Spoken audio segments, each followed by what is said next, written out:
Welcome back to another Conductor Sunday live stream on a Monday.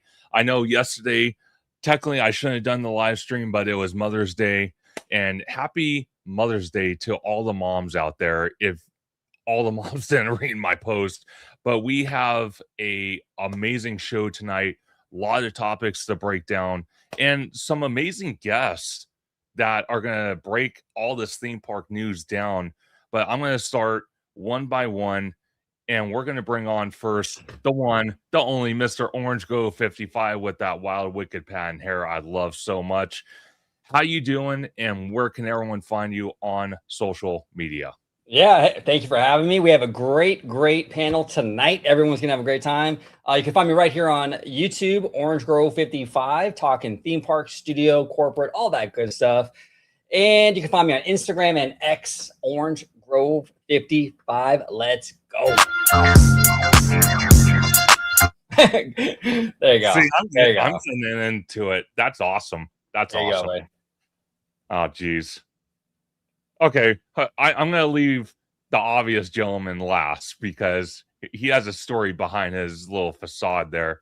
But we got the one, the only Mr. Vast Sky from Vast Sky Parkcast. Haven't had him in a long time on the show, so glad to have him back on. How you doing, Vash, today? And where can everyone find you on social media? Well, the best place to find me on social media is going to be at Vash Sky on X, and also to the Vash Sky Parkcast on YouTube. We're doing all kinds of great stuff over there every single Wednesday at 2 p.m. Eastern, every single Thursday at 7 p.m. Eastern, and every single Saturday for members only over there at 3 p.m. Eastern. This week, though, we might be starting just a little bit early on Thursday, so definitely tune in, starting around, I think 6:30. Eastern would be a good time in order to go over these stories, because there is so much going on, Theme Park Conductor. It is absolutely insane. I can't wait to break down at least some of it with you all. Absolutely, and it's great to have you on. Again, definitely everybody go check out Vash's newest channel. Has some of the best amazing content I've seen. Orange Grove has been on there, and Jared has been on there as well, so definitely go show him some love and support. Vash is exceptional when it comes, especially when it comes to like just the details, the research, and all that stuff. Like, he breaks it down like no other. So yeah, check him out, everybody. Thank you so much. And we got Mr. Top Gun over here with his sunglasses. The one, the only Mr. Jared from Capture the Magic. First of all, how you doing? By the way, where can everyone find you on social media? And the third question, obviously, I have to state is, where'd you get those sunglasses? Well, first off, I'm doing great, as the sunglasses can show. You can find me at Cap the Magic here on YouTube and social media and all those places. And I'm happy to be here. And I will the story behind these is it was one of those deals where it was, I think you paid $10. I just wanted this shaker bottle, and it came with these sunglasses, and they say, if you can see them, they say America on them. And I was like, you know what? We're getting close to summer here. I need some cool American shades, and that's it. I'm not going to leave them on the whole time. I just thought they looked cool, and I did see Maverick again the other day, and I was like, these are very fitting. So I figured I would bring them with the live stream here. But no, I'm happy to be here. There is a ton of stuff going on. Like, it seems like every week it's just like, I have to narrow down things to do videos on. I'm like, what? Like, can we, like, it feels like sometimes you go through like where there's nothing and you're just scraping for things. And now it's like, there's so much stuff going on. I can't even figure out what to talk about, but yeah, happy to be here though. No, 100%. Great to have you guys on. And we already got 2 super chats. So I want to bring those up real quick. We got Kiki and Luca for 4 months of membership for Conductor Ultimate Fan membership. Thank you, Kiki and Luca. We also have 22 months. I think that's for OG. Again, big supporter, Kiki and Luca. The first thing I want to bring up, because this actually broke, I think today, if I'm not mistaken. Let me share my screen real quick and we could talk about it. Because actually we're just talking about it, believe it or not, before we went on. Jeff Volley, president of Walt Disney World Resort, announces retirement. OG, I'm going to start with you, kind sir. What do you think about this? Well, I actually My opinion. Okay, here's my opinion. Actually, you know what? I'm gonna defer this to Vash first because I think because Vash, I don't want to take credit for his theory, and I think his theory is absolutely correct. So I'll let Vash go first because I think he's spot on. Go ahead, Vash. Well, this is a very interesting set of events that have transpired here today because this has been, I think, in the making for a little while.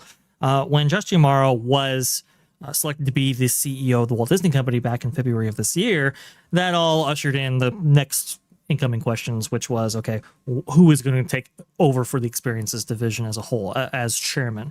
And there were a number of people that were actually on that list. My list actually included Jeff Valley. Actually, I was saying that he might get the job because obviously if you're running the flagship location in this experiences division that covers parks, cruise lines, everything else, well, then probably you are the guy that's going to be the next chairman. And certainly that's what happened with Josh Giamaro, right? Josh Giamaro, he was the president of Disneyland, then the president of Walt Disney World, and then made the chairman of the Experiences Division when Bob Chapek took that role as CEO.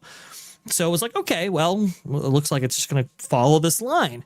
But we also were covering at the time as well Thomas Moslem making moves of his own. Thomas Moslem, at that point, the president of Disneyland, and having that big media symposium and so forth, having everybody come in and come on and letting them know what they improvements that they were actually going to bring to Disneyland, everything like that. And that struck me as, okay, this is his attempt to get this role, this chairman role.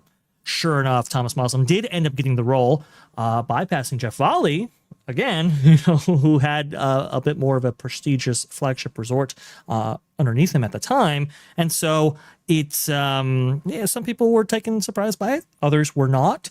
I think Thomas Moslem is the guy. But then the question then became, okay, well, what does Jeff Valley do now? I was hearing reports at the time that, Jeff Valley, he didn't really want the position. He would have passed it over and so forth. It was really Thomas Moslem's to have and all of that.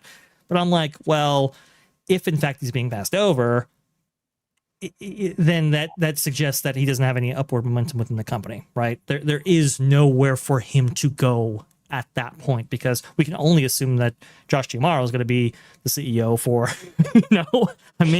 pending events, I guess, that are going to take place in C-suite over the next couple of years, at least the next 5 years, right? And then Thomas Moslem, one would suggest that he's going to be there for at least 5 years as well. So where does that place Jeff Valley going forward? If in fact he's not moving up, every other move would either be lateral or in many cases actually a downgrade. So sure enough, we do get the announcement today that he's leaving. And only weeks after, by the way, he left. Weeks after Thomas Moslem left his position as president and ascended to the chairman position. So that only leaves one thing. He wanted the chairman position himself. Now he knows he can't get that. Now he knows that he has no upward momentum within the experiences division as a whole. He probably has no upward momentum within the company at all. So now it's time to step out. Unfortunately, what he's left behind is, well, a Walt Disney World going through a tremendous expansion process, right? And I say that loosely because it required a lot of destruction, right? Especially of the Frontierland area. Rivers of America is completely gone, as we know. It's an active construction site. We've seen maybe some downgrades in some areas from Frontierland, like the Country Bridge Jamboree, for instance, or maybe even parts and portions of Big Thunder Mountain Railroad. We have Animal Kingdom torn up. We have Disney Hollywood Studios torn up. We have all these things happening.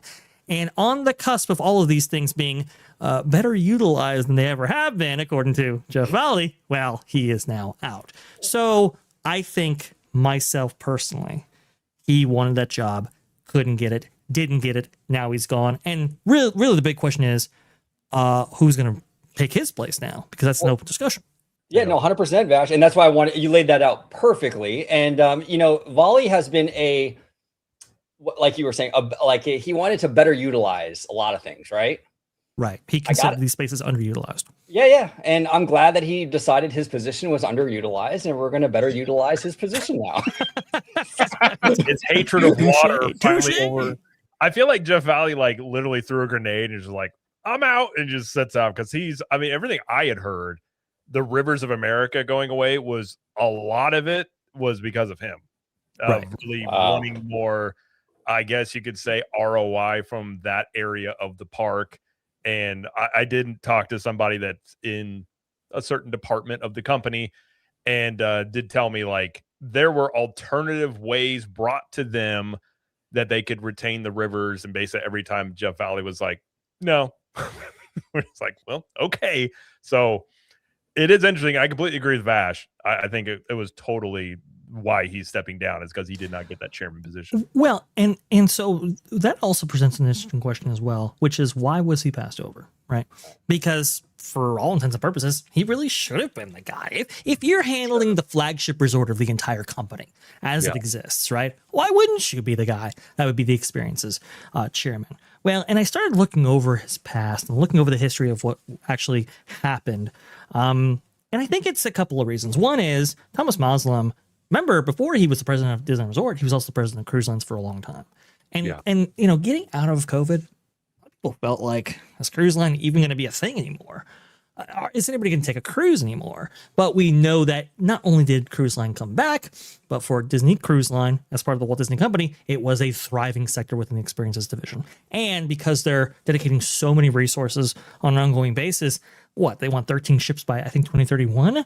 That, you know, that is the company expressing confidence in the cruise line division. And so just like Josh Giamaro, in which the company expressed confidence in the experiences division and making him the CEO, they expressed confidence in the cruise lines and making the guy who was really a part of this recent success as chairman. Now, conversely, you look at Jeff Valley, honestly, 2025 was a joke in terms of attendance. I mean, attendance was really down in the summer of 2025, and that was occurring with the opening of Epic Universe, right? I think a lot of people felt that maybe the Epic Universe thing was a little bit fumbled. They could have had a little bit more promotions, getting people into the parks themselves. They could have done some things that really lean into nostalgia, lean into their strengths as a resort, and get people over from Epic Universe. I don't know if they capitalized that to the degree that I think they were thinking. And honestly, over the last couple of years, Walt Disney World hasn't been a huge driver, not in the way that Cruise Line has. And so that lack of confidence, I think, is what maybe kind of did Jeff Valley in. And I think now it is time to move on. I agree. And here's the thing. I think his name was Gorman, right? The guy who was leading the succession plan.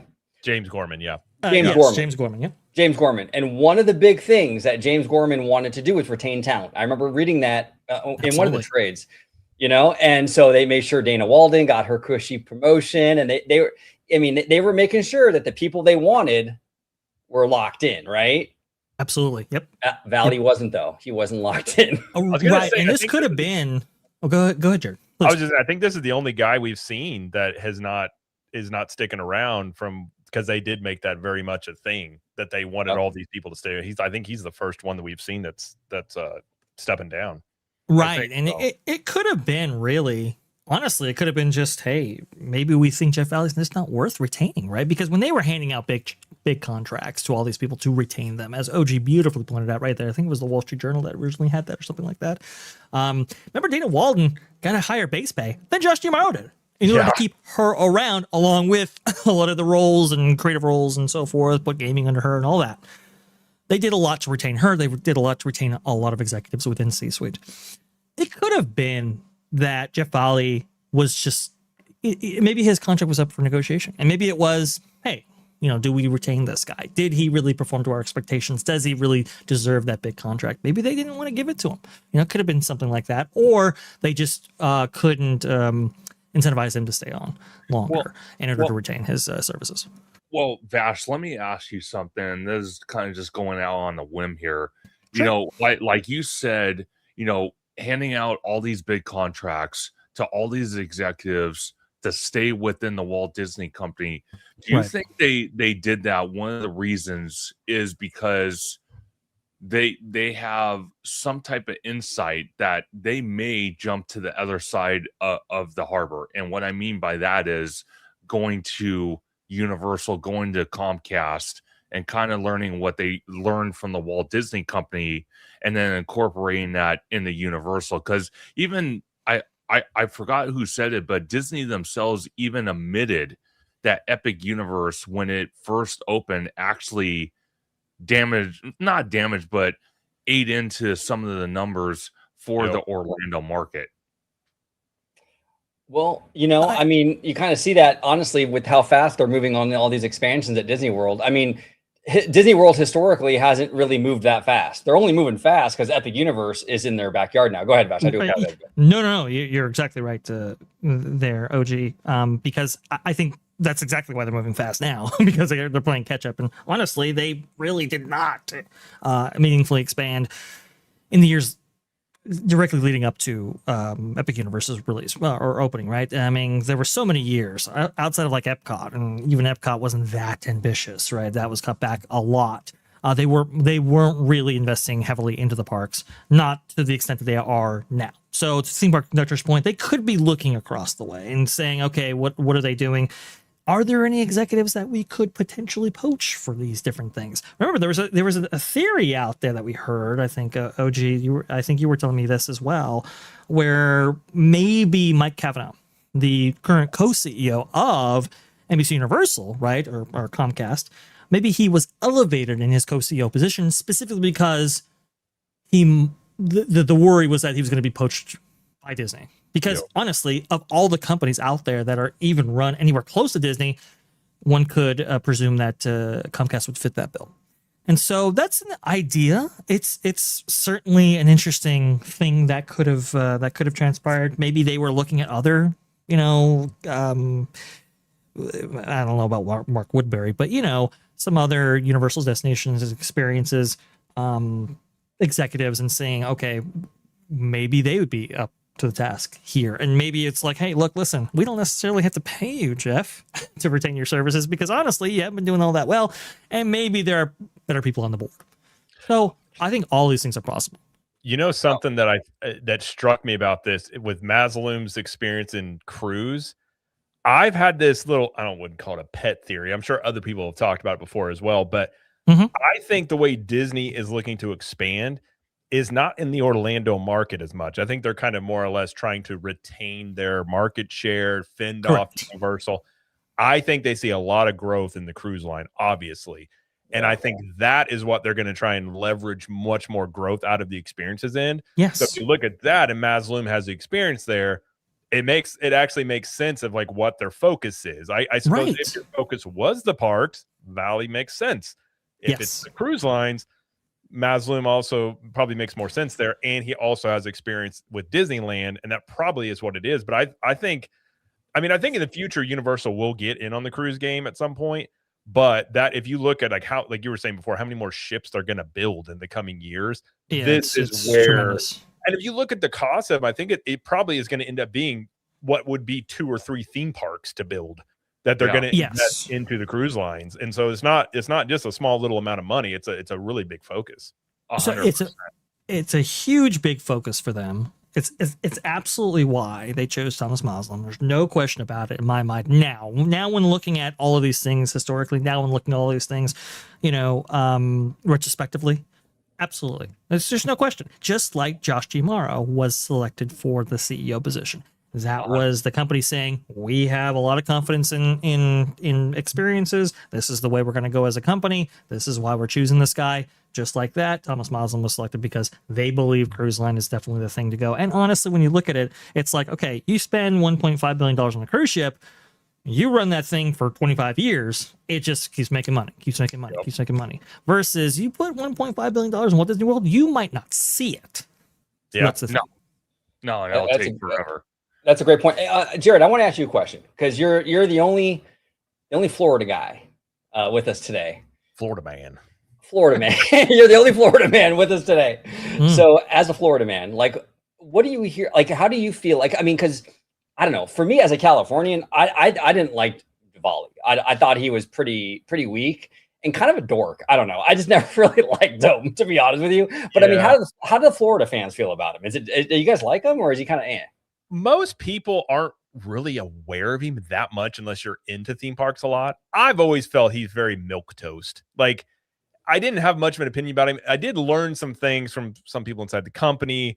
Again, talking about the rivers and things, like he was the main reason as to why the rivers and stuff like that. So I think he had some very specific points of view about the way to monetize these parks that I don't think, I'm not going to say Imagineers aren't happy with it, but I think a lot of them were kind of frustrated by that method with which way they were going with stuff like that. So I would say the general public probably not too aware of him. I've never heard anybody like love him or really hate him. It's just sort of like he's there. And I don't know if that's a good or a bad thing. I suppose if you don't feel one way or the other about somebody, it's kind of like, well, are you doing, which way are you going sort of thing. But personally, I think there could be much better presidents of Disney World than him personally, from what I have seen. No, 100%. No, I just want to read the super chat. I don't know if Please. it's for Vash or for OG, but it's from XVoot85, $20 super chat. They say Vash is right. Disney underestimated Epic Universe. I think Disney will continue to underestimate, and Universal will grow its market share.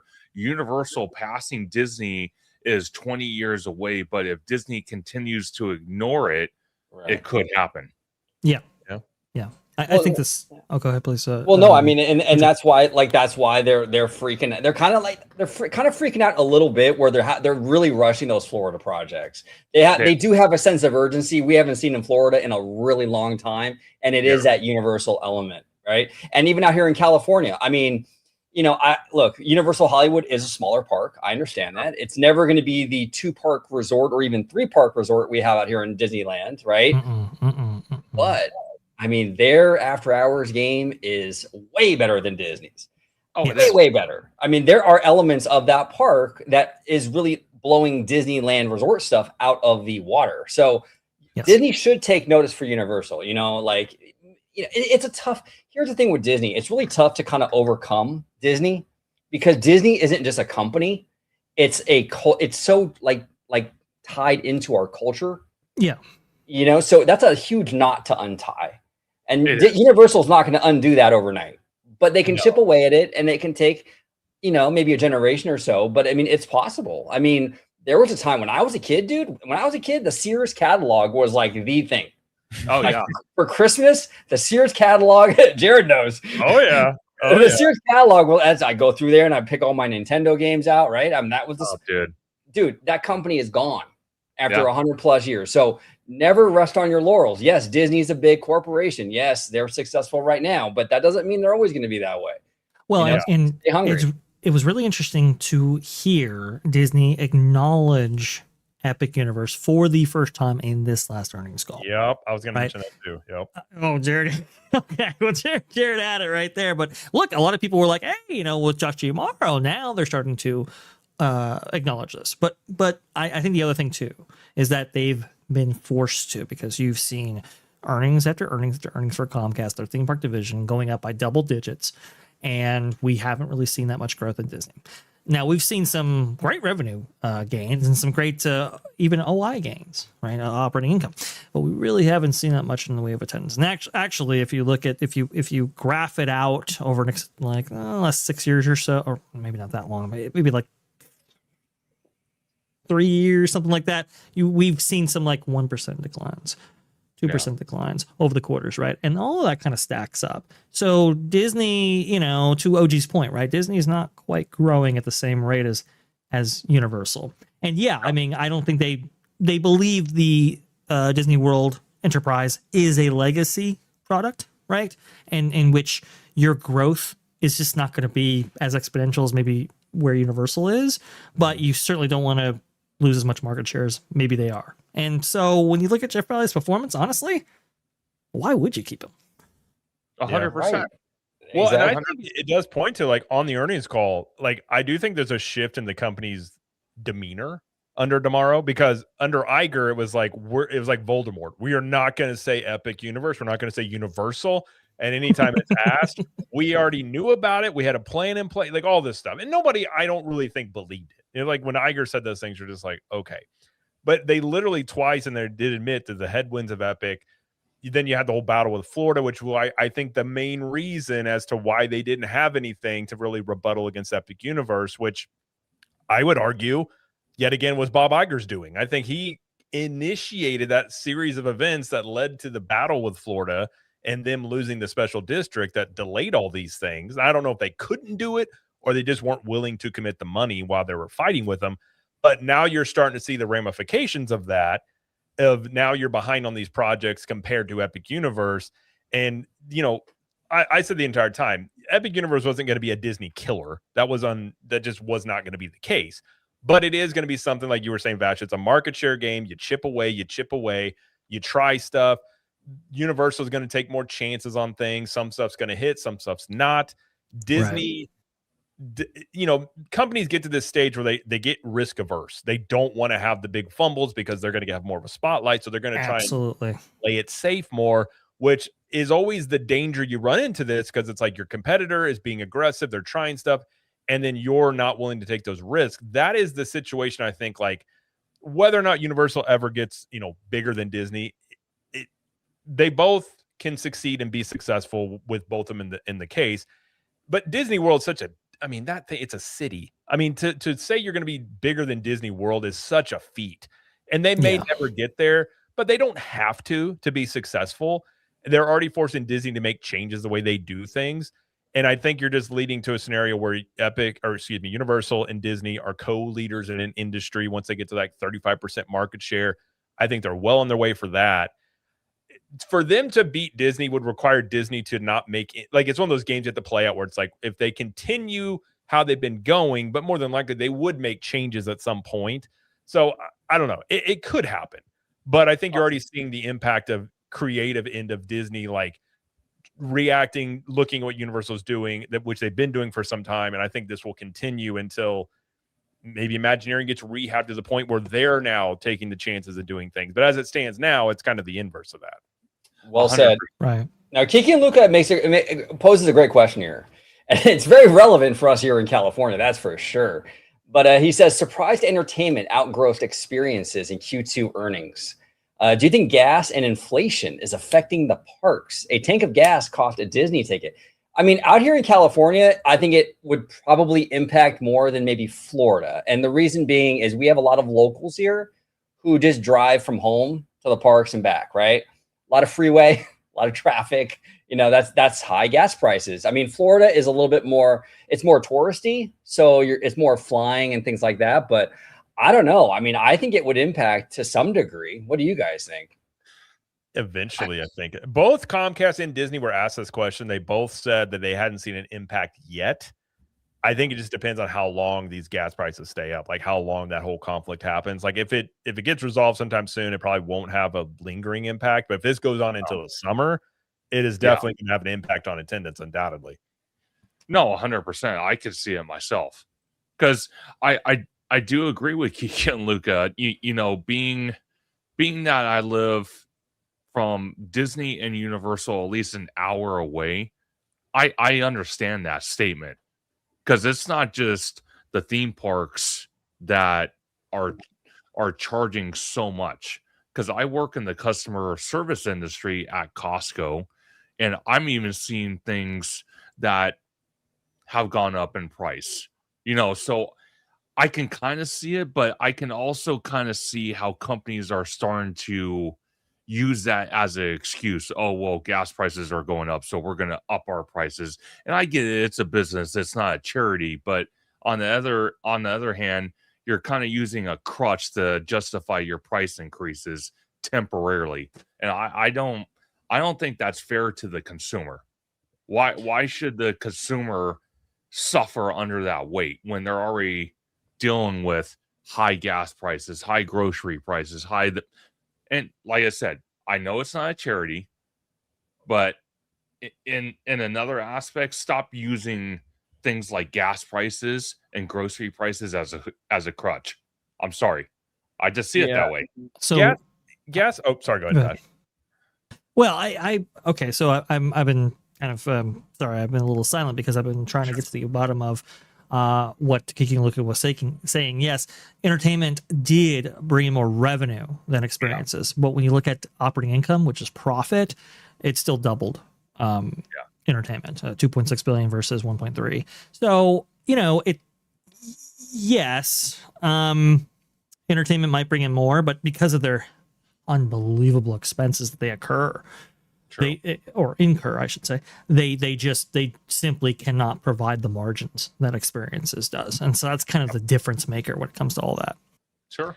No, well, absolutely. I was going to say one thing about gas prices is it causes like it's going to cause your shipping to go up, like manufacturing. Like it's one of those things that does touch so many different sectors that it just, if it costs more to ship it, it's going to cost. It's just one of those things that lingers around.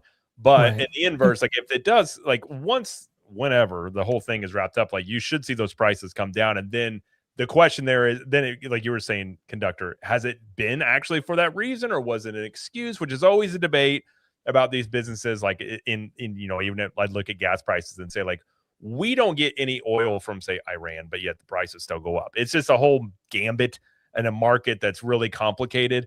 But I think we haven't seen it yet. And I think that's the thing, is like over a few months. But if gas prices keep going up, I imagine Disney World would get hit more, like you were saying, OG, than Disneyland, because of this year. Now, you also have the Spirit Airlines thing as well, which may not be a small thing either. With that going under, a lot of people flew. So you may have people, is it cheaper to drive and take the time? I think a lot of people would still go on trips and just drive instead of fly, but it can change consumer behaviors in terms of like how they travel and if they're actually going to travel. It's a legitimate concern to have, even if they haven't felt the, impact of it yet, at least. I wanted to bring that up too, because Disney was asked about this on the call, I believe. And they said that they have more levers to pull if, in fact, something actually happens, right? If, in fact, gas prices do skyrocket out of control, there could be some things that they could actually do. But, Walt Disney World, like you said, Jared, I think you're exactly right. Walt Disney World more vulnerable than Disneyland. Disneyland, people, you drive everywhere. Are you going to drive to Disneyland? Probably, right? If 75% of your annual attendance comes from within 250 miles, that's a lot more manageable than maybe my way to get to Walt Disney World was Spirit Airlines. Now it's no longer operational, right? This is what happened during the 1970s oil crisis. Disneyland was okay. Walt Disney World, not that same way. People simply couldn't get to their vacation destination. And so when it comes to the future of Walt Disney World, right, it's a very crucial time for them, because Walt Disney World is a little bit more vulnerable, and because they're going through so much construction. So that really, when we're trying to map out who might be in this position going forward, right, taking Jeff Valley's position, maybe Michael Moriarty, who was the guy who led Hong Kong Disneyland for a little bit of time. Maybe he's the guy that you actually put in this position. Or maybe it's Natasha Rafalski, Disneyland Resort president over there in Paris. Maybe, somebody who has a little bit of experience with construction, a little bit of experience with a resort that doesn't operate on all cylinders all the time. Maybe that's the person you put in here, at least at this time, to get us through what is going to be a little bit tumultuous until these new experiences start opening up. And it makes sense, Vash, because we just got that new Disneyland president that oversaw the international parks, and Jill Astorino. Yeah, Jill Astorino, and I'm very curious what her idea and her vision is with Disneyland now, knowing that Disneyland Forward is approved. Because one of the things we looked at, me and OG did a episode on This Week in Disney News on his channel, and we were talking about Coco, we were talking about Avatar. And one of the things people are speculating about is how Avatar is going to fit in that Hollywood backlot, how they're going to justify it, what they're going to take out, what they're going to leave, how they're going to fit it, what's the experience going to be like, what's the storytelling going to be like, and then Coco, and then what's going on at oh my God, the Simba parking lot. Then, people's questions keep popping up. What's the future of Tomorrowland now with Autopia again, electrified? There's all these questions. And I think people have a lot of high hope that she's going to bring her experience from overseeing the international parks and really kind of just jumpstart the Disneyland Resort. Yeah, Oh, go ahead, please. No, go ahead. No, you're exactly right. That's why they went with Jill. Jill was a gal who oversaw not just those international parks, but also too, like you were bringing out, she oversaw those expansions, right? Those big projects, those big things that you would want somebody to facilitate the construction umbilicus for. You would want somebody to be in a position who had experience about how do we run an operating theme park with so much change. That's who you want, and I think that's why Estorina was put in that position. But here's the thing, Conductor, is she's so good at this that maybe they say, you know what? Just have her be the president of Walt Disney World. That is a possibility as well. Now, I know that's crazy, but it has happened kind of before. Remember, Josh D'Amaro was in there not too long before he was made the president of Walt Disney World. And remember, Rebecca Campbell was in there for a little time, and then Ken Potrock, right? So we have seen executives basically touch down and then, lift right off and go over to other resorts in the past. It wouldn't surprise me that they may move Jill in that position. What would surprise me, though, some people were advocating for the vice president of Walt Disney World to be the president of Walt Disney World. I don't think that's going to be the case, because for a flagship like this, you really want somebody who's run a resort prior, not just who's a VP for one. So that's going to be the other thing. Do we think it's also possible that is it Vale or Volley? You say his last name. Is it Jeff Volley? I say Jeff Volley. Yeah. Okay. I always thought it was. I don't know. Either way, do we think maybe he's not a DeMauro guy? Like, I wonder if that's a possibility. I mean, we'll never know outside of like somebody writing a book about it, but it's interesting. It kind of makes me wonder about like people inside the company, and like everybody has questions about how much of the stuff going on in the parks was DeMauro, how much that was Iger, all these other things. Like, maybe he just wasn't a guy that DeMauro wanted, and we're seeing a quiet push out. I mean, it's always possible. I don't know what that would mean, and if there's anybody else he wants, but I think that's always a possibility, maybe. Whether or not he was a D'Amaro guy, open question. But we know that D'Amaro, and in terms of his guys, he wasn't he was not a Valley fan, because if he was, he would have been the experiences chairman. That's the fact that he wasn't, right? Yeah. So maybe you could infer from what's going on here. Maybe they they don't quite see eye to eye on all these different things. It's possible. I suppose it'll be inconsequential here in June or July, when he actually makes his retirement official. Yeah. Because we're going to be looking to the future. Yeah, no, 100%. It's very interesting too when these new people take over as CEO, right? Right. It's very interesting to see who peels off and leaves and who they bring in. Right. Yep. We saw a lot of that with Bob Chapek. He brought in Kareem Daniels, he go a bunch of people. So it seems like there is a little bit of that here. I think it's like a multi-pronged thing. Yeah, I think Volley is kind of seeing the writing on the wall. There's no room to go up. That's definitely part of it. At the same time, I think you guys are also right. He probably doesn't have the same kind of vision. Like, he's not in line with the DeMauro team necessarily. Sure. So he's expendable. They're gonna cut him from the squad. I think so. And again, this follows a long line here, guys. Remember back in the mid 2010s when this happened, a similar situation happened with Tom Staggs and Jay Rasulo. Yep. Bob Iger had this grand plan. Okay, let's go ahead and take the CFO, switch it with the chairman of the Parks and Resorts Division, right? Switch the two, see who actually comes out on top. It was clear that Tom Staggs was the guy, and when that was made clear, that's when Jay Rasulo left the company, because, well, he's got no upward momentum, right? There's if Tom Staggs is the guy, clearly I'm not. I'm going to leave. And then, unfortunately, Tom Staggs, well, he didn't end up being the guy. Maybe should have been the guy, but that's a whole other can of worms right there. But we see this all the time, where if somebody's passed over, they go somewhere else. And this is what James Gorman was trying to prevent. But maybe Jeff Volley isn't a guy worth retaining. 100%. That's what I think it is. I just think he wasn't worth retaining, And I mean, as a fan, I don't think he's worth retaining. So I don't know. I can only imagine, right? I think so. I think you're right. OG. And honestly, there is a segment of the fan base who is very happy to see him retire. Oh, I saw a lot of people happy about this. Yeah.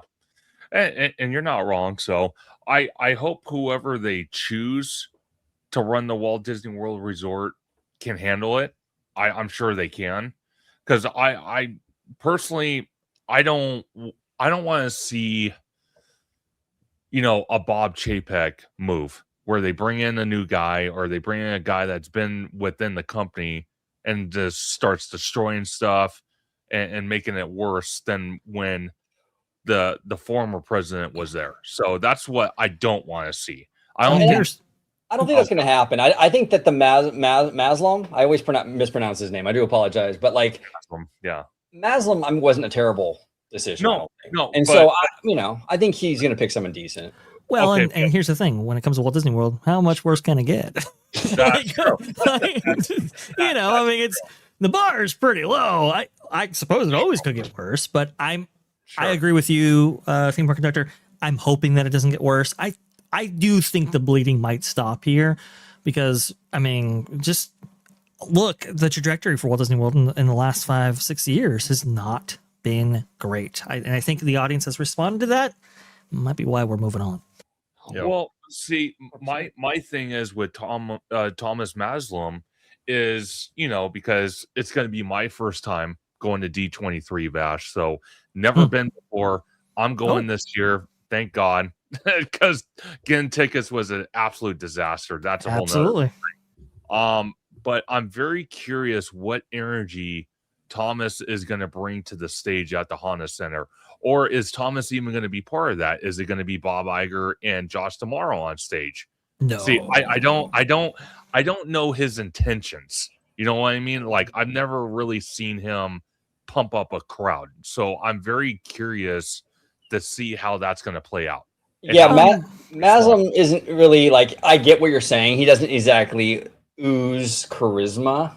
No. But so you might have like a Tomorrow on there with Maslam or something, but I don't know. Bring in Shapek from the bullpen. You want some charisma? Give the people what they want, man. Bring him in. That would be funny.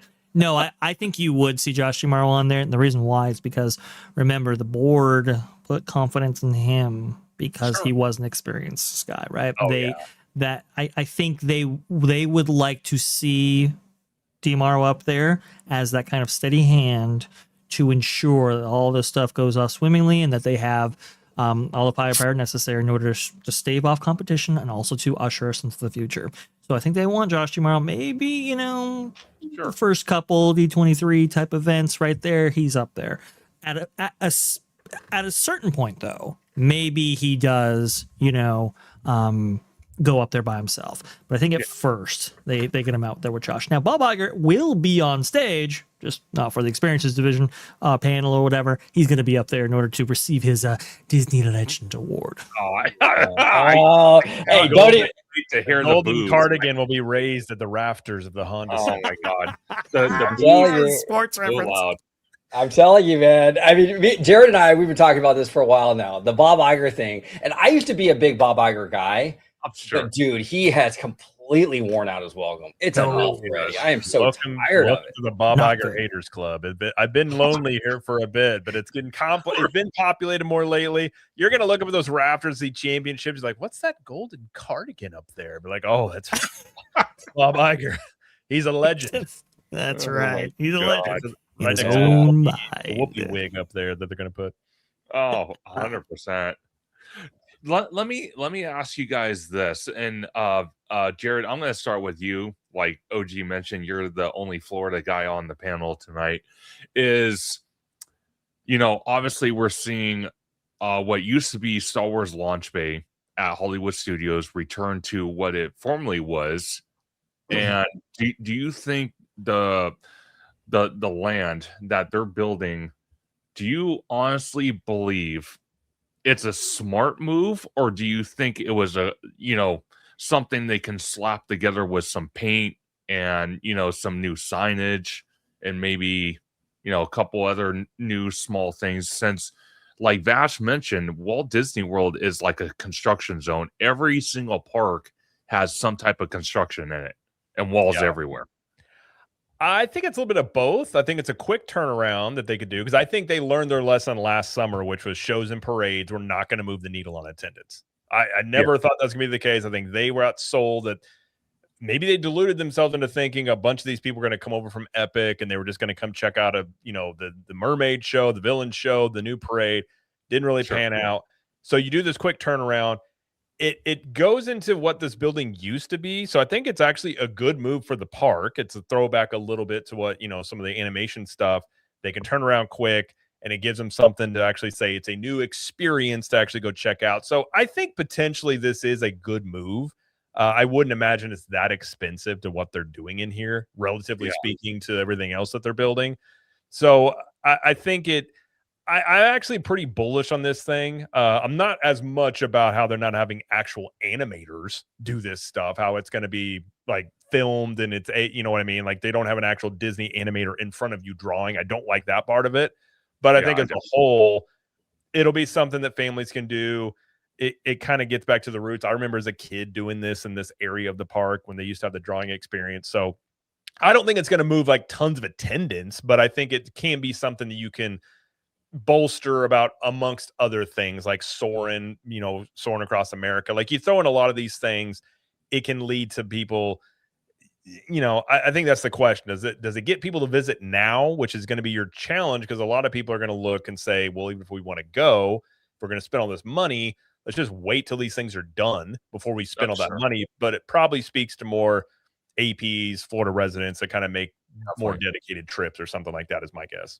Let me ask you guys a question. I'm very curious what you guys think, because this park has been going through a transitionary time, right? So when it first opened, it was kind of like a Universal Studios almost, where it was kind of like, we're going to peel back the curtain and kind of show you the magic of movie making, right? Yeah.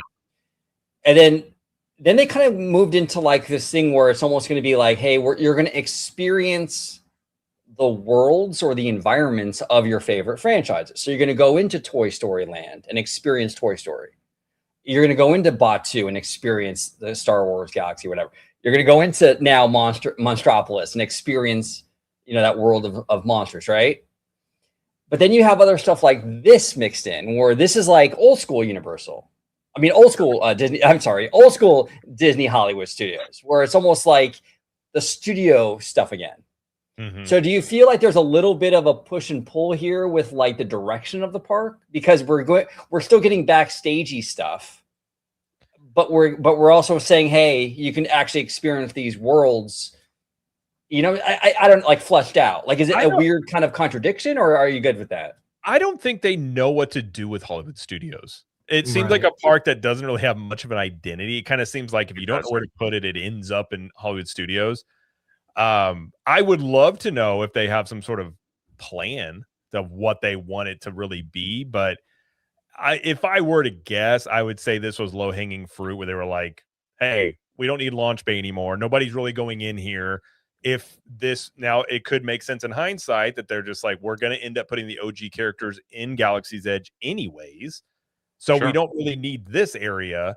It is a spot for kids and you got the show there. So like, it's just sort of like, well, let's just revamp the building, put a thing that used to be in this building and do that. I would love to know how much thought is into it and the identity, which you might be putting more thought into it than they have. But probably right. Yeah. It's kinda, they kind of want like you go into these worlds and also movie making magic. It's like it doesn't really fit, but it really hasn't made a lot of sense in Hollywood Studios for a bit, in my opinion.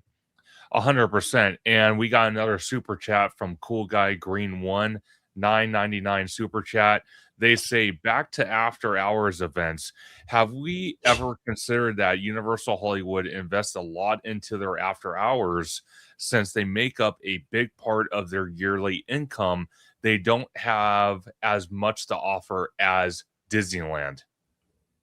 OG, what do you think about that? I mean, that's a fair point. It is a smaller park, obviously. And like I said earlier on in the show, you're never going to get a 2-park Universal Studios Hollywood Resort. It's not going to happen unless that golf course, thing works out. We'll see.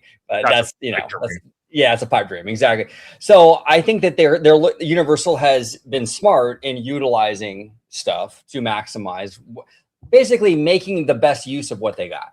Right. Yeah. So I mean, that's smart. I really think that's smart. But at the same time, just because they don't have as much, I think Disney still needs to pay attention to this. They do. Because the Disney after hours events are I'm being polite when I say hit or miss, because usually they're not even that. Yeah. They're pretty bad. Well, let me ask you this, since we're talking about after dark events before we go back to that Hollywood Studios. Jared, you've done some After Dark events at Walt Disney World. I'm guessing. Yes. What is your experience out there with the After Dark events? Do you think they're valued? Do you think they're undervalued? Do you think it's the same thing year to year to year with maybe a sprinkle of some new stuff that's kind of hard to find, especially if you're doing it every single year? What do you think? It's down here in Orlando, like Universal doesn't do a lot. I have heard rumblings that they're going to start doing some after-hour events for Epic, which I think would be something people would really get into. You're talking about you got Christmas party, Halloween parties, and then after-hour events that they've done at Disney. I think the after-hour events are really good. I think the ones at Magic Kingdom are the ones worth more of your money. The other ones, I don't think Animal Kingdom's worth it. Hollywood Studios is kind of hit and miss. Epcot can be kind of hit and miss. They're okay, but I would say the after hours events down here outside of the seasonal parties it's not a huge thing. And it might be because it's more of a touristy place versus Disneyland and out there in Hollywood and stuff. I feel like both of them could do better. And I do feel like Universal is going to start doing more stuff with that potentially. But I would say the best thing that Disney has done is those after hours events. Like those are pretty solid. I think they're a pretty good value for what you get. You get, especially Magic Kingdom, like you can walk onto most attractions. You got 3 hours, you got food and drinks included, or at least snacks and like sodas. So I think those are fun. But they haven't done, I don't know if they're doing them right now. They sometimes take breaks on those. But I mean, the Halloween parties are consistent, Christmas parties are consistent. They don't change a lot, but if you're somebody that's coming in for the holidays, like it's a consistent party people can check out. But I wouldn't say anything's like they're not breaking any molds by any means and some of the stuff that they're doing. No, 100%.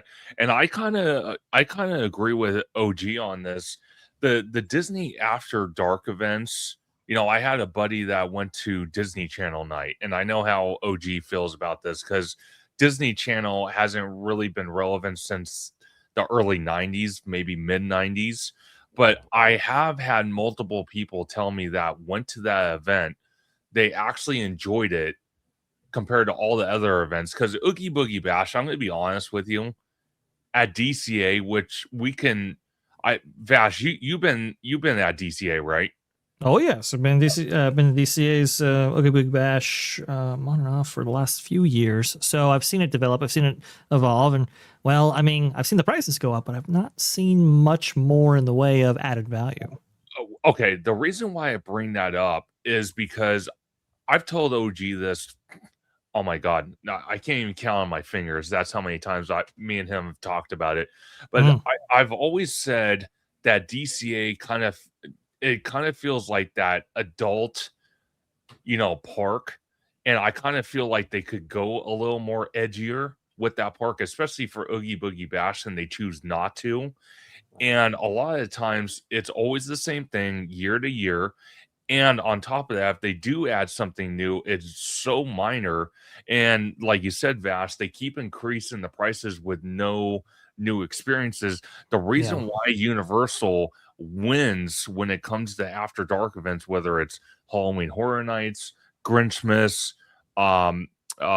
Mega Movie Summer, or some of these other ones, Fan Fest, is because we see different experiences year to year to year. It's the same event, but with different experiences. And I kind of feel like Disney is kind of getting bullheaded and saying, you know what?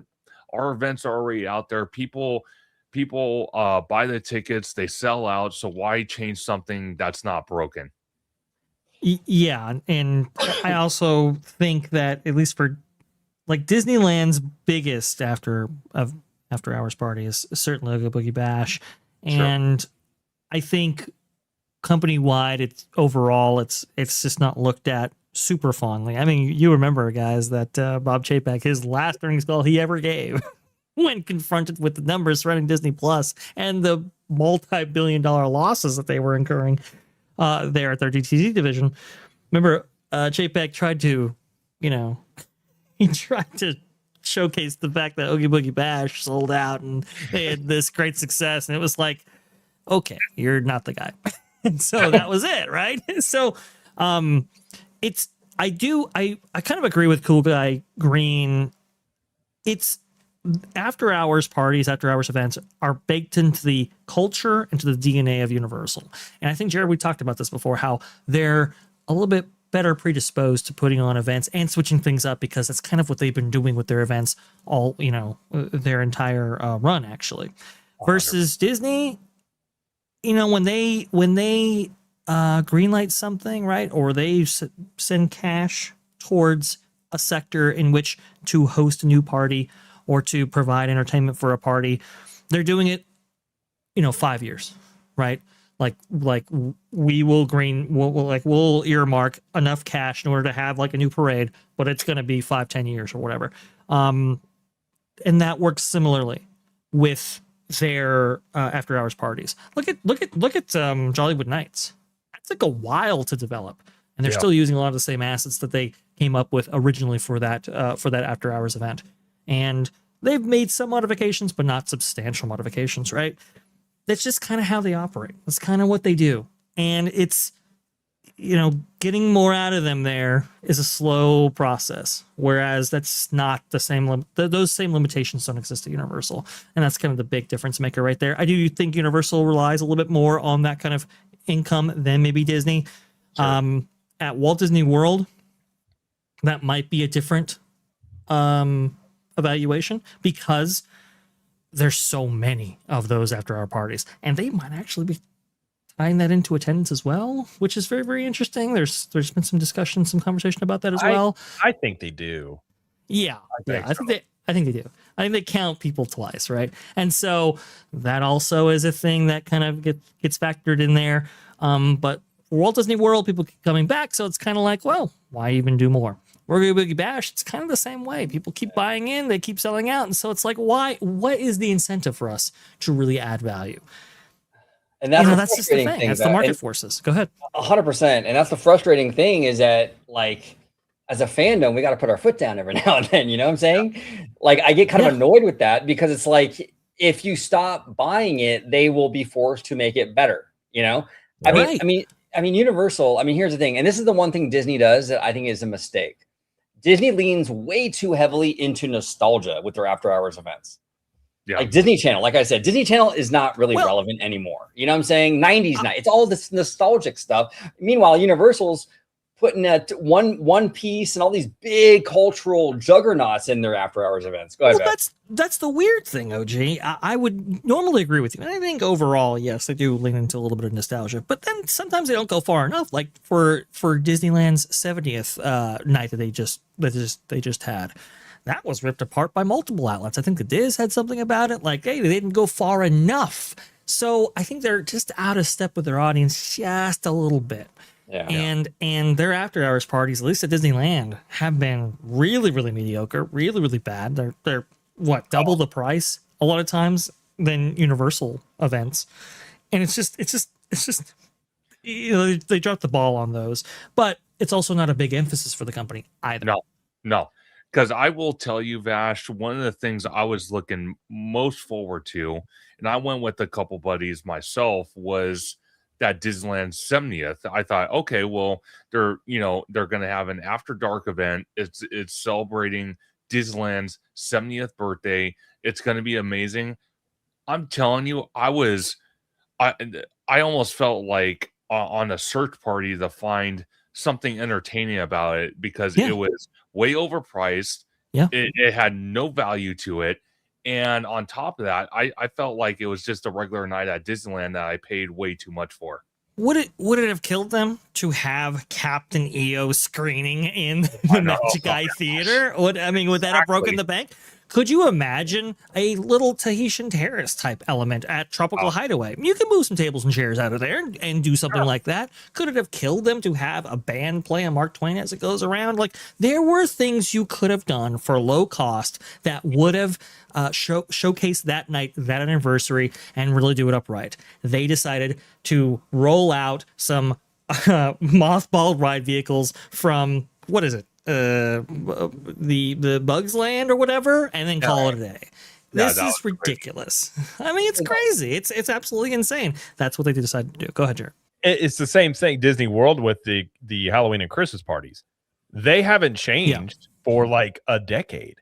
And that wasn't that long ago. It was under $100 to do it, and now the high end of that is like I think it's at $250 or something like that, and it still sells out. So it's like if these things are selling out, I mean, from a business standpoint, it is kind of like difficult to fault them outside of this being a company that is just looking to keep pushing the boundaries on things. It's like, well, if you can just do it and it sells out, then okay. Now we have seen them, like Bass was saying, make changes to Jollywood Nights because that one wasn't going great. We went to the very first one. That was a rough party. That was not a good party by any stretch of the imagination. So they've been forced to make some changes to that one to try and get it up to that same level. But if it's selling out, and probably the same thing at Disneyland, it's like, well, we can throw this party up, have a popcorn bucket over here, a 3 miles long line.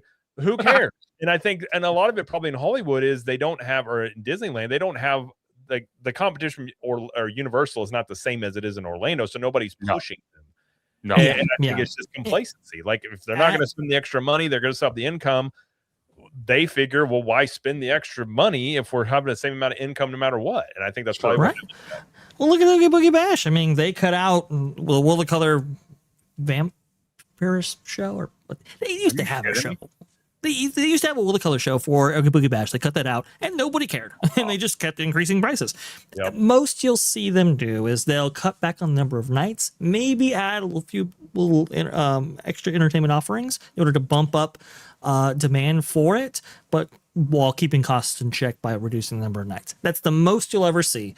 But if they just keep selling out, and I think Remedy in the chat actually said is scalpers. Even if it is scalpers, they still sold the tickets. Yeah.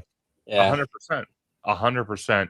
I want to go to a super chat real quick before we jump to the next subject real quick. Perfect. I was reading that. He posted that a little bit ago. So yeah. Cool. So XVoot85 said, what are your predictions for the 100-ish acres next to Topgolf that Universal recently started work on?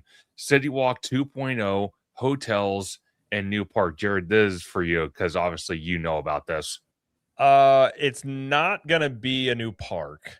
I haven't gotten and I don't know if Vash has heard anything. I haven't got any final word about what it is going to be. I think the chances of it being a hotel are pretty high because they previously had that area sort of mapped out for a hotel. There's a chance with that tunnel they're going to do, you could see a hotel with maybe some sort of transportation hub with that tunnel potentially. But I think that's what I would say. They're going to build more hotels. That's one of the things they're going to do. You're not going to see them build a new park right near Epic Universe at this point. I mean, I think they will. They have space for it, but I think it's a hotel. It could be City Walk 2.0. It's possible. I personally think they would have that closer to, if you look at some of the original concepts where Epic Universe is, there's a space for another park kind of near it. I feel like they would put City Walk 2.0 kind of like what they have in the main City Walk, where it's kind of the bridge between the two parks. I feel like they would probably replicate that, but I would say 70% chance hotel, 30% chance maybe City Walk. Gotcha. Yeah, I mean, if you look at that resort, right, and you look at the what Universal needs, it's not a new park. No. They have 11,000 rooms on property right now. Disney has almost 45,000 rooms. So do the math. What do we need to invest in? Probably new resort hotels. And that's the thing. To shepherd more expansion, you're going to need more capacity. You're going to need more ways to monetize that. That's going to be through hotel rooms. So that's what the need is. If you look at, since Disney, which I did like, they pulled out the admission sales. Like they kind of gave you more details from the earnings. So interesting. Universal's not that far behind on just admissions. It actually shows the bigger engine of Disney World, which you got DVC, all these hotel rooms, everything else to do. So if Universal wants to continue, like if they're not that far off from park admissions, then where are they lacking? Like Batch saying, it's the hotels. And you build more hotels, then that is going to be something. Now I don't know with their Lowe's setup if they're going to be able to do anything DVC like, but I think they start definitely doing more on hotel side, especially around Epic Universe. Even though right now you can get Helios. We actually got a night at Helios Parkview for my wife and I's birthday for like $220. Wow, like that. They have some pretty significant deals going on hotels a little bit on some of them at the Universal hotels. But And if you look at too, they got that Orange County sales tax that's with the hotel stays. They've set records every single quarter since Epic has been opened, and that's strictly off hotel sales. So they're seeing a continuing growth in people staying in Universal hotels, and they're just going to continue to feed that supply, I think, is their kind of short-term plan. Yeah, and I think also the battle plan going forward needs to be, we need more filler rides in Epic Universe. I can tell you that we were there on Thursday, which we can talk about later, but they definitely need some filler attractions. Undoubtedly. They do. Absolutely. They do. I want to go to one more comment before we jump to the super app. We got Mr. Theme Park Philosophy in the house. Always great to see him. He asks, Disney After Hours, the link in the bio lockdown, a private event where vloggers pay $200 to watch other vloggers film and where every moment is a content opportunity. Fantastic. I love it. Fantastic. I love it. Link in the bio. Link in the bio.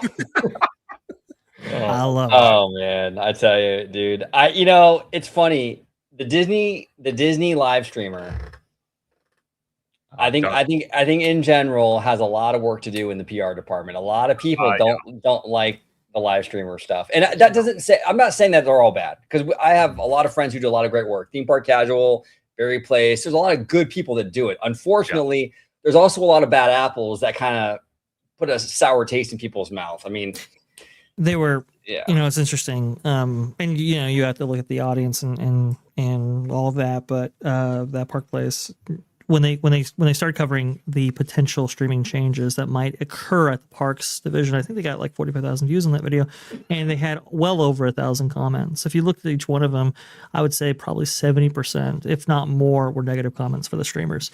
So the streamers, same thing, not PR wise, not doing so hot. And they're an interesting breed of cat for sure. But they, if Disney chooses to monetize them more than they are now, After Hours Party, that might be a thing. I'm one for the streamer pass. That's just me. Yeah, I can see them do it. I'm the same thing. If I had a couple videos talking about that, and like them and the resellers and the people that camp out at the outlet stores. I mean, probably 90% of people are like, ban them, get them out of here. I'm like, well, okay. I mean, there's not a lot of sympathy. And like, I don't know how it is in Disneyland, but Disney World, like, it's not as bad. But I have been around a few streamers where it's like, it is very annoying. Like, you're impacting the guest on a major level with just talking through stuff, being loud, like just stuff that like, if one person is one thing, but like it's going to attract more people, and so this problem's only going to get worse, I think, as theme parks continue to be more popular and people look at it as a way to make some money. And then what happens then? Well, you got to stand out from the crowd, so then you start doing antics to do more stuff like we've seen in the IRL streamers. And I think that's the danger you run into here if you're Disney, about these people that are already kind of becoming an issue, and it probably will only get worse.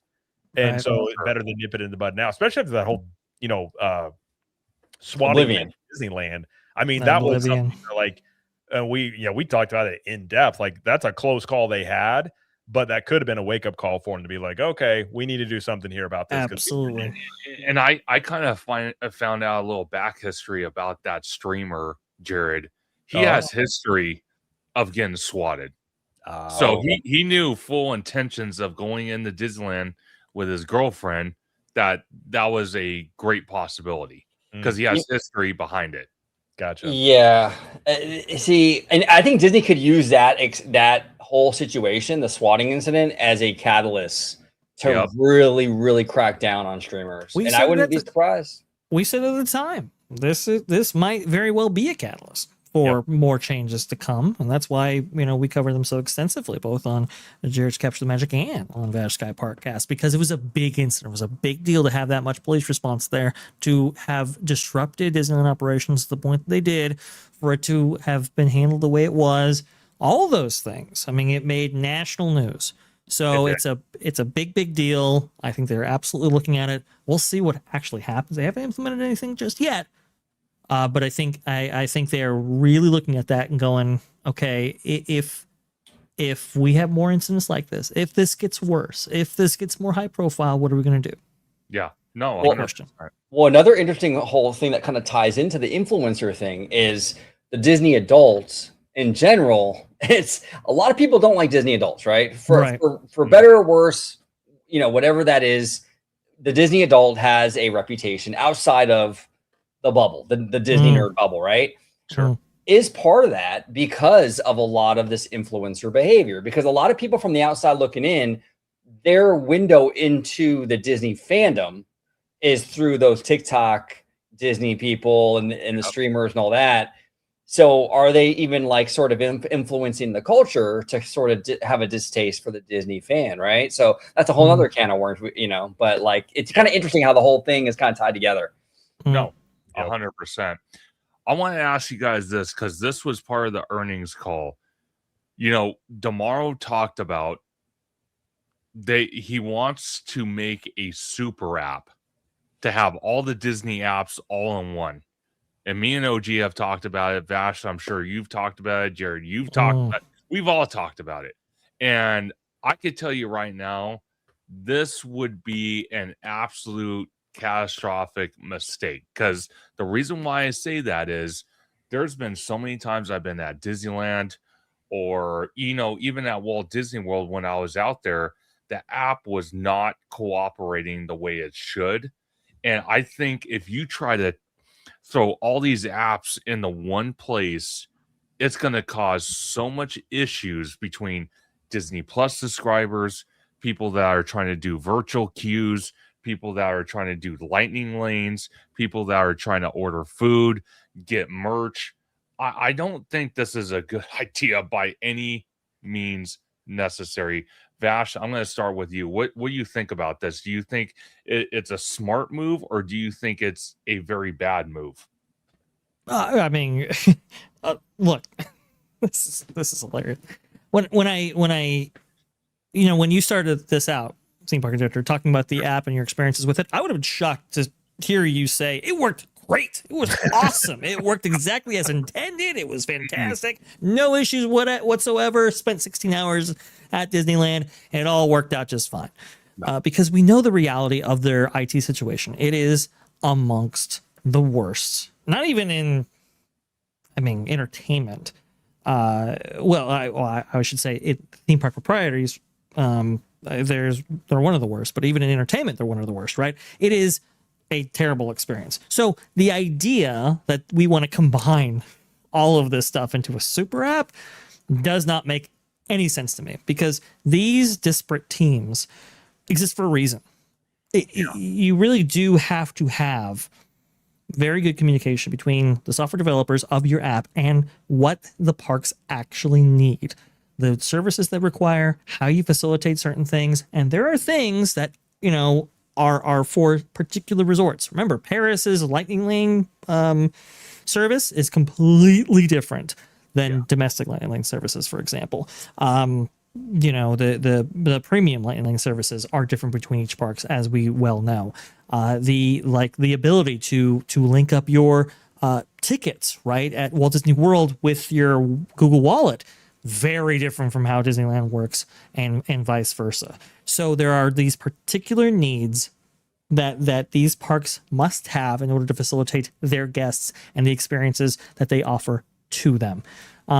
So I don't know if in fact you could even do this. You're going to have some kind of communications team that's going to be, you know, working with all of these disparate parks and get them all working together for something like this.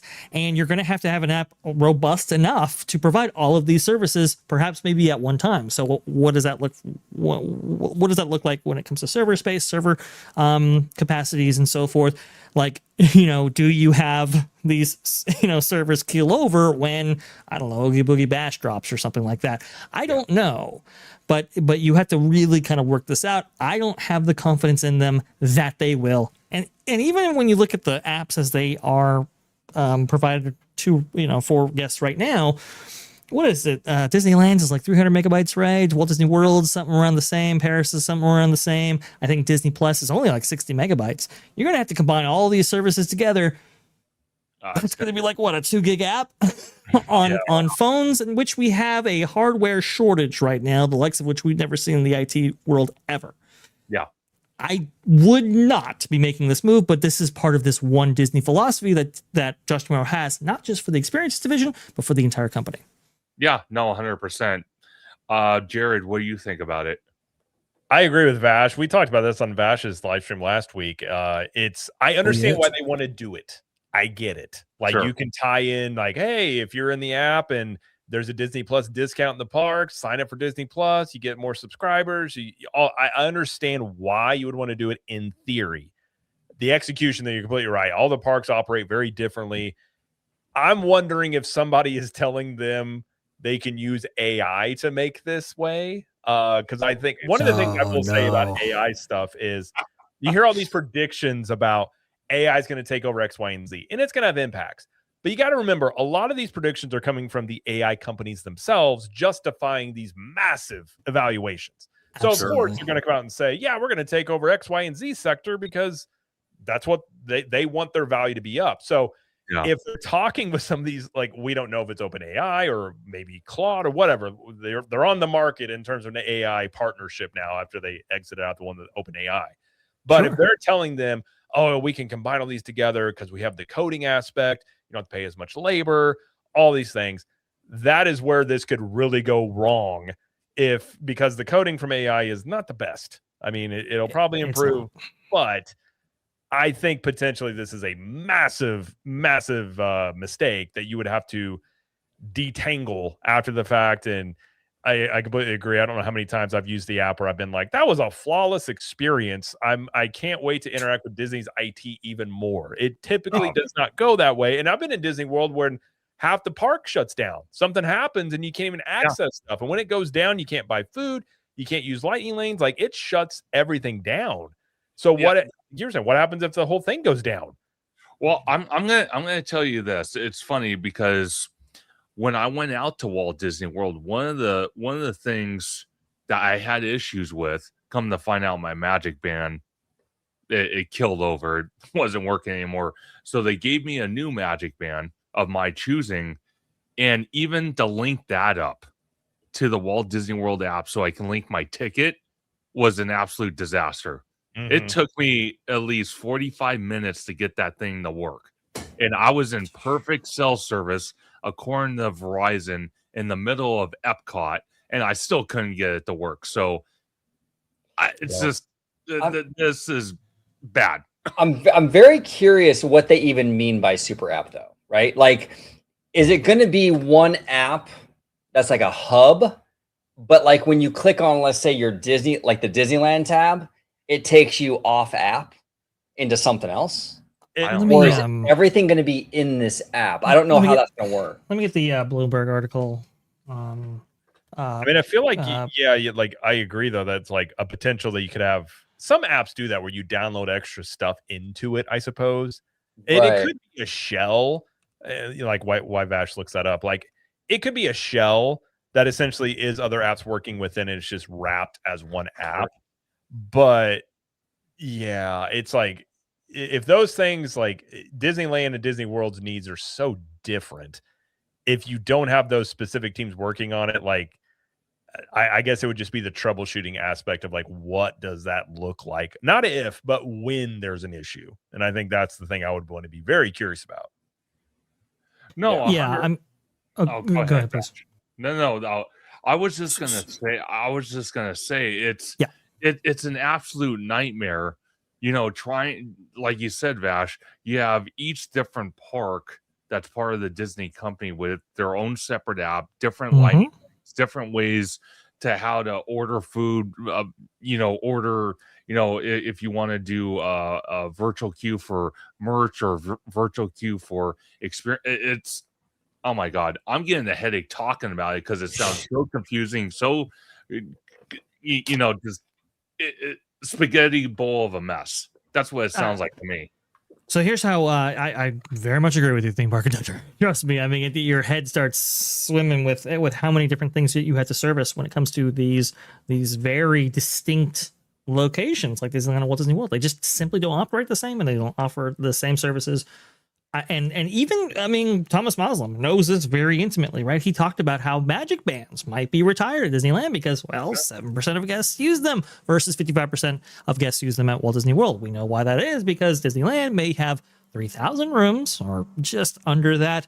Walt Disney World has 45,000 rooms. That's why there's a little bit of a different economy when it comes to those things. Now, I'm looking at the Bloomberg article. It says this: the new app would marry Disney Plus with mobile platforms such as Disneyland Resort and Disney Cruise Line Navigator apps into what's internally being described as a super app, said the people, who has not to be named as the information is still private. This was also include, by the way, this is not included in the article, but it would also include the ability to book park tickets. So one can presume all of the parks worldwide, buy merchandise, play games, which, by the way, that Disney Play app, look at that. Look how much that is.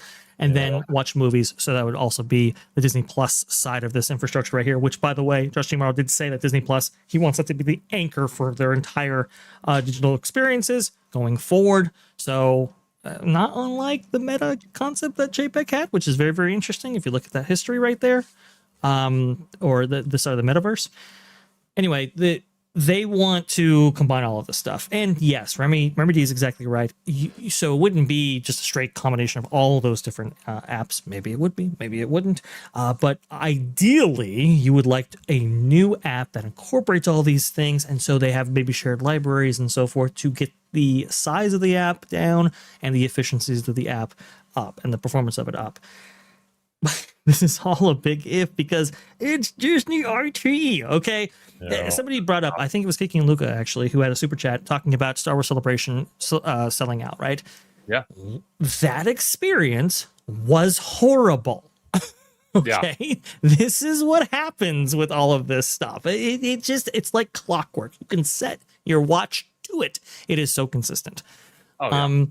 It's just terrible. So right now, Disney Plus, I think, works okay. I think the size of it works okay. Sure. Why you would want to add layers and layers and layers of additional complexity and many services, which most people are never going to use for everybody, is honestly dumb. That's just me.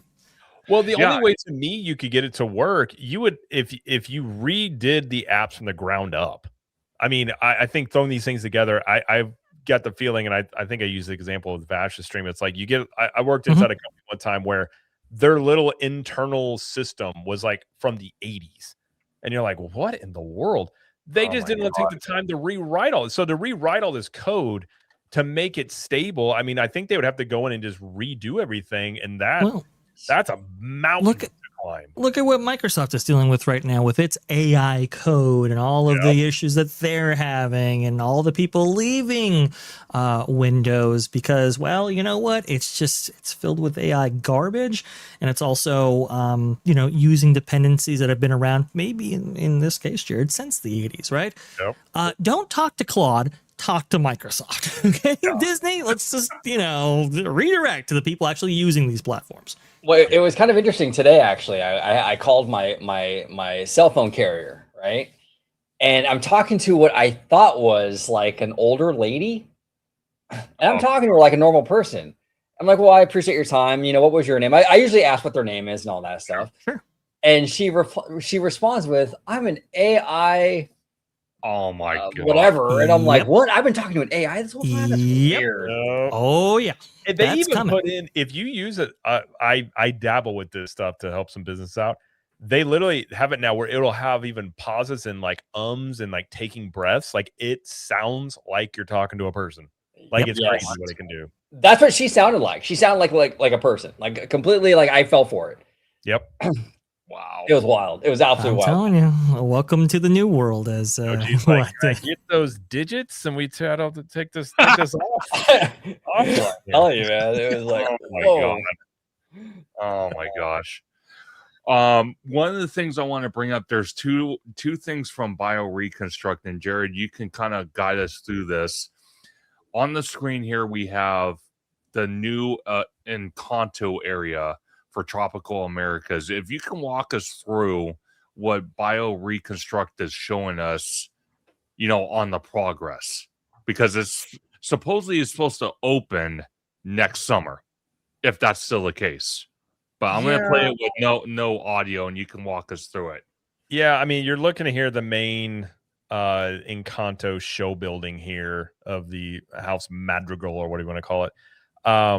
Next to the old existing structures, it looks like. Yeah, they're keeping those to redo. Apparently, Demaro said those need to look like they're not just repainted. And Repainted, yeah, the carousel that's across the way. I think that this will open in phases. I don't see all this opening at the same time. They are moving much quicker than they have in the past. I will completely say that. Mm-hmm. I think Indiana Jones, like you're seeing right here, that's where that's going to be. I would say Indiana Jones probably be one of the first things to come online. Maybe, like, I think that's the question. Like, are they going to get all this stuff done at the same time? I feel like there's a really good chance that, kind of like, at least for our Galaxy's Edge, when that land opened, you didn't have Rise of the Resistance when it first opened. That came online a few months later. I kind of feel like that may be what they're looking at here, because they're going to want to get this stuff online to really start pushing it for, attendance and things like that. But the carousel is not going to be that complicated. No. I don't know. I mean, there's a chance this all opens at the same time. Can they hit next summer?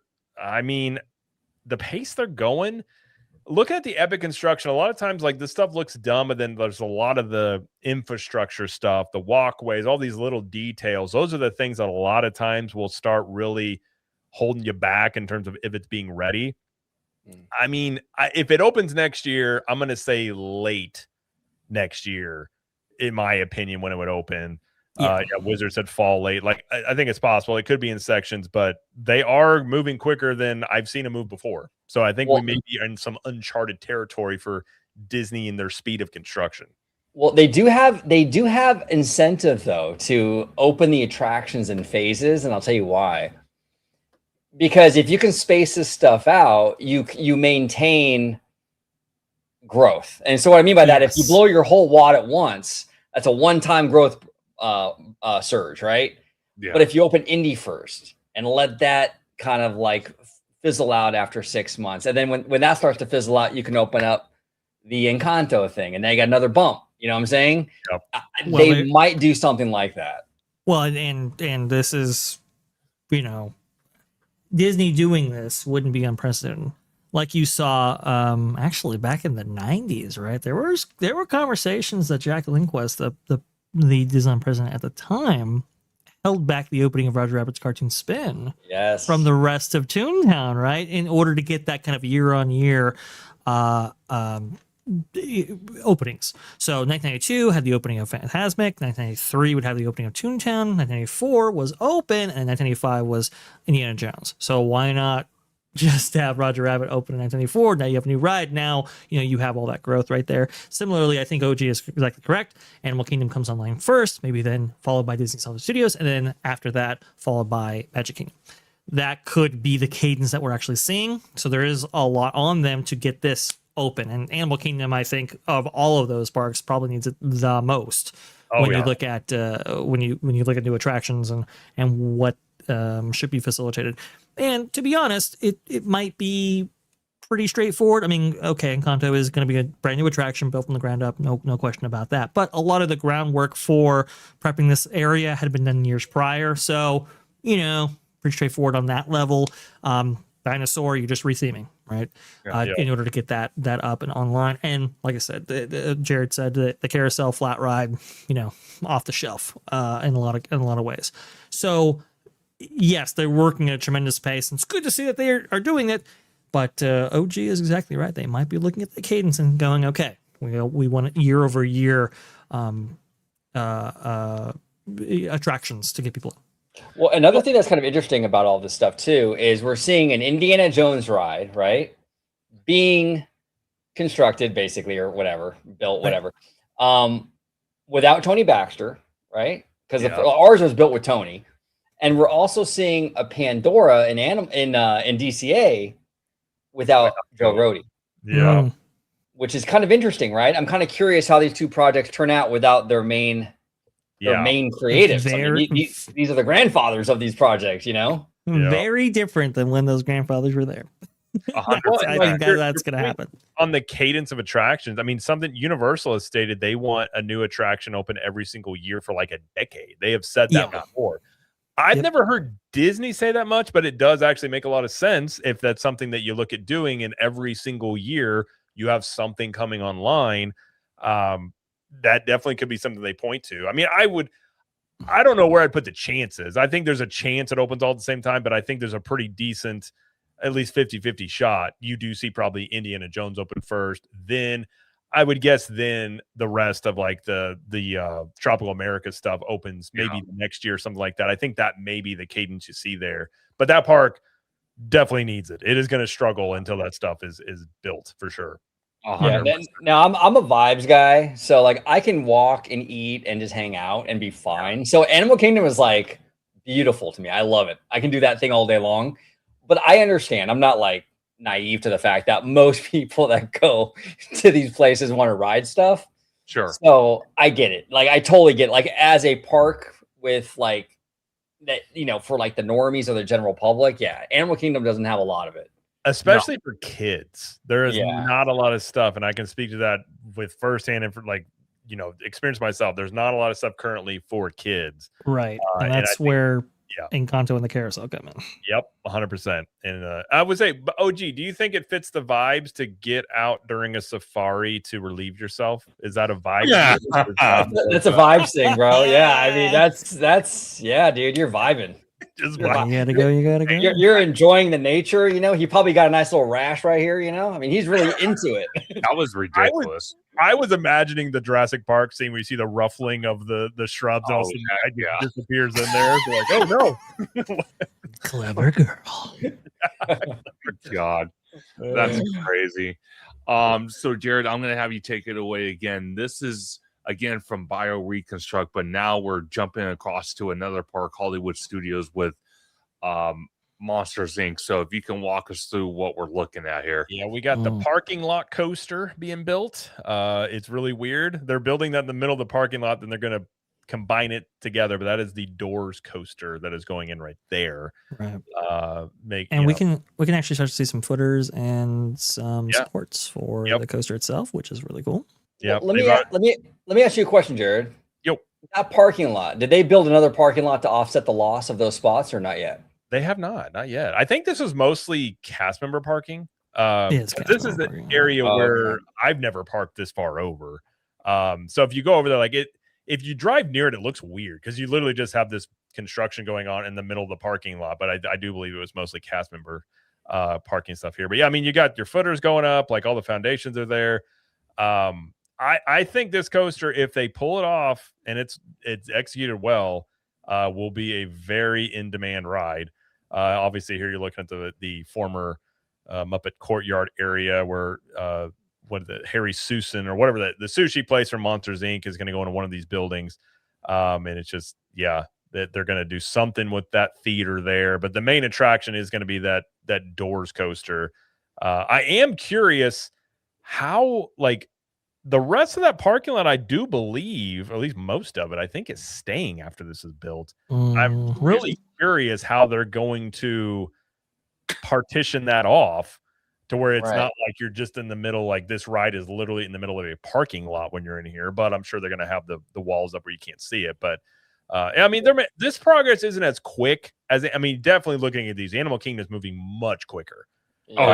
And I think this one's probably looking, I don't know if they've actually said, I think 2020, I've heard 2027, probably 2028, because they're going to stagger these things undoubtedly. Whenever they're going to stagger. I think they're going to stagger cars and villains myself, but go ahead. No. Yeah, absolutely. Well, and the reason why I asked about that parking lot is because out here in California, I'm curious to see Disney's willingness to sort of cut into these parking lots without replacing them. Because we still haven't gotten our Eastern Gateway. That's why I'm asking. Because I'm wondering if they're willing to cut into Simba lot or something like that without necessarily a backup to replace it. You know what I'm saying?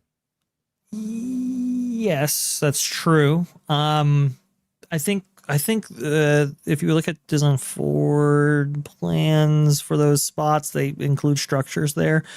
The long-term trajectory for Disney Hollywood Studios has always been to cut into these lots. They've never been a permanent fixture, like we can't move these. One would assume that they would make up for that either with off-site lots or structures, parking structures, in order to make up for that loss and to maybe add more capacity, right? Because as your park grows, you need to also have accompanying infrastructure to support that growth. This is why, for example, why you see like a new ferry coming online at Magic Kingdom. Part of that is to facilitate the expansions, right? Why we might see modifications to the Starway at Universal Studios Hollywood if the lower lot were to expand out in greater ways than it is currently right now. So for this, I mean, there were back in the 1990s, they wanted their own version of Indiana Jones Adventure at this particular park, and that would have cut into the parking lot and so forth. So it's always been part of the trajectory for these things, but you have to offset that somehow. I think here, Jared, exactly right. This is a cast member lot, so it's not a huge priority for them to make up for that. Maybe they could work within the diminished space right now, but if they cut into it much further, obviously then you'll have to make up for that in some other way. Well, see, it's interesting you say that, Bash, because OG makes a great point about the Eastern Gateway project, because when you look at aerial photos of the cast member parking in that area where this mega structure is supposed to be, right. I think what they're gonna try to do is maybe build on one side of the lot at each time, and then kind of go back and forth. But I don't think they're gonna close the entire lot, because do they really have the space to relocate that cast member parking unless they close the Toy Story parking lot and make that the cast member parking lot and bus cast members in? Yeah, I mean, they'll probably do that. That's why the Toy Story lot's not going to go anywhere anytime soon. Any permits that you actually see for it is probably the facilitation of more parking lot space in order to offset whatever parking that they won't have access to while that structure is actually going up. And I don't believe the Toy Story lot is fully 100% saturated yet, so we'll see. But this is also why Disney had a short-term agreement for those buses that they currently use. Remember the whole art thing, and it was going away, and it was like they had to provide some type of transportation there, because long-term Toy Story lot's not with us, but short-term they really need it because it's part of their growth strategy. Yeah, because I think, because me and OG talked about this as well, I think what they're going to use the Toy Story lot for is once the Eastern Gateway is done, I honestly don't think they're going to touch the Toy Story parking lot until the 2030s. The reason I bring that up is because they're going to need a staging area, and what better yet is to use the Toy Story parking lot for the staging of Avatar materials, using the Toy Story parking lot for staging for possibly the Simba parking lot. That's what I think the Toy Story lot's going to be used for. It's going to be used for cast members first, so they can build the Eastern Gateway, and then it's going to be used as a staging area. I think. I could be wrong. Yeah, I mean, this is why you want Jill Astorino and some other long-term veterans overseeing these things, because the facilitation of all these things. Look, you're talking Disneyland Resort is the largest chessboard imaginable with way too many pieces on it. If you move one thing, you got to move another. You got to move another. You have to coordinate these things out in a very very coordinated manner, because space is at so much of a premium. So it wouldn't surprise me that they do that. Conductor, I think you're on the right track there. I think they can get structures up within 18 months, I believe, is like the minimum timeline for these sort of things. So just add that on, and then that's your cadence as to how long these things actually might be facilitated. Avatar is longer term than Coco, which is longer term than Avengers Campus. So that's kind of, I think, the trajectory we're on currently. Vash, I want to ask you a quick question, because I was watching with Conductor, and I did a reaction video to an interesting new creator, Disney Path. Yes. Great content creator. Yep. But he posed an interesting theory about the Coco attraction. And I'm kind of curious what your opinion on it is. And it kind of ties into what we're talking about because Symbolot is involved in his theory. But you and I talked about it too, actually, in a video. That Cocoa area doesn't look very big, right? The land, not very big at all. No, right? The land they cleared. And Demaro got on that stage at D23. Is like, yeah, this is going to be like a Pirates of the Caribbean kind of level quality thing, and the whole 9 yards. Right? And that's not a big area, you know. So Disney Path is saying that land clearing is to prep for the bridge to go over, and the show building for Coco will actually be in the Symbolot. Do you think there's any possibility of that, in your opinion? Or I've not seen permits for that, and all of the clearing suggests to me that the bulk of the experience will be on the DCA side of what is that? Is that what's the street there? Is that Disneyland Drive? Is it Disneyland Drive? Okay, yeah. I always get that stuff confused. I think the bulk of the show building is going to be on that side. Now it could bleed over. It could reasonably bleed over into those other areas. Sure. But I don't know if the bulk of the experience is going to be on that end, because that's a new set of permitting processes that you have to go through. That's a new, that's brand new infrastructure that you have to get over there, right? We talked about this with the Avatar project, OG, with the electrical lines that you have to actually put down, with the plumbing lines that you have to put down, and all of that. It's possible. I'm not seeing evidence of that currently, but it's possible. Yeah, absolutely. I think it's wild because Avatar is going to open after there's been Avatar 8. And then that's when Avatar Land out there seems like it's going to open. If yeah, I would. If I think it's the main word. It's not good.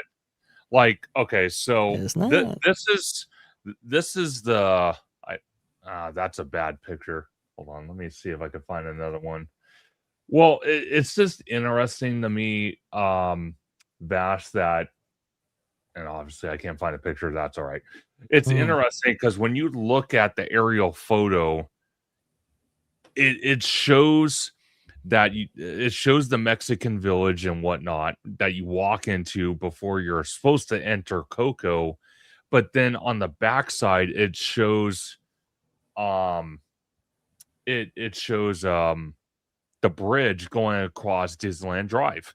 And then on the other side of Disneyland Drive, you have a building that kind of looks like it would be like a Pirates of the Caribbean, show building.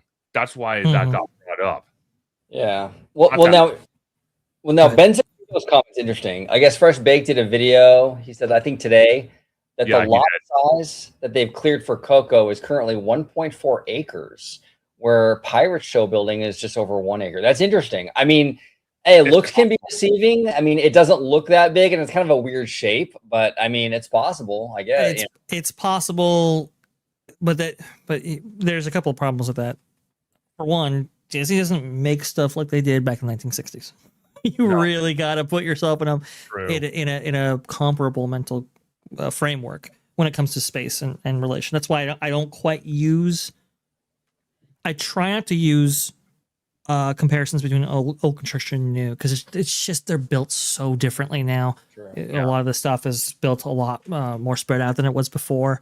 And when it comes to a boat ride and how to utilize that space, it's far more challenging than the kind of open framework that they had to install Pirates of the Caribbean back in '67. Yeah, because if you look in this gap right here, that's where that gate is. And there's not much room to put a show building. And then obviously, like we were talking about, you have that bridge. And then here's that massive e-ticket attraction building. But what I find interesting is these three buildings are staying. They're not moving. No. So there's not a lot of room, even with 1.4 acres, to build a building like that, unless they build up high and they do multi-story, which I don't know if that's such a great thing, because if you're by the Little Mermaid and you're looking towards the Incredicoaster and all that, and you see that big eyesore of a damn show building, is that really what you want? Yeah, I mean, this is it really comes down to the challenge of the space. And Benzagudo, I believe he referenced Mermaid, I believe, in his video as well. It's it's possible that he did. The problem is that Mermaid, though, well, that's an Omnimover, and you can see just how tight that ride is. I think theme park conductor, I think I agree with you. You might, I would first, I mean, very likely, if you were looking for a Pirates of the Caribbean quality attraction, which I'm not quite sure we're going to get that delivered, but okay, let's work within that framework. You would have to go double decker. And the only ride that I can even think of that's comparable, it is really Splash Mountain, is the only water ride I can ever, I know in my memory that has a double decker element to it where it's not just all spread out. But that's a log flume. It's a little bit different than what they actually showcased in the art, which was more of a, Pirates of the Caribbean meets Rio del Tiempo type experience. So we'll see.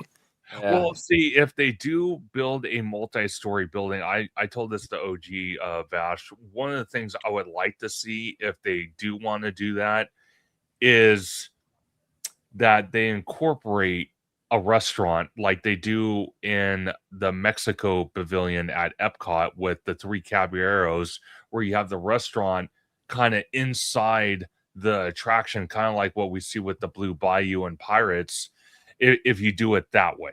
Now, if you want to do it that way, hey, be my guest. I still think it's going to be an eyesore.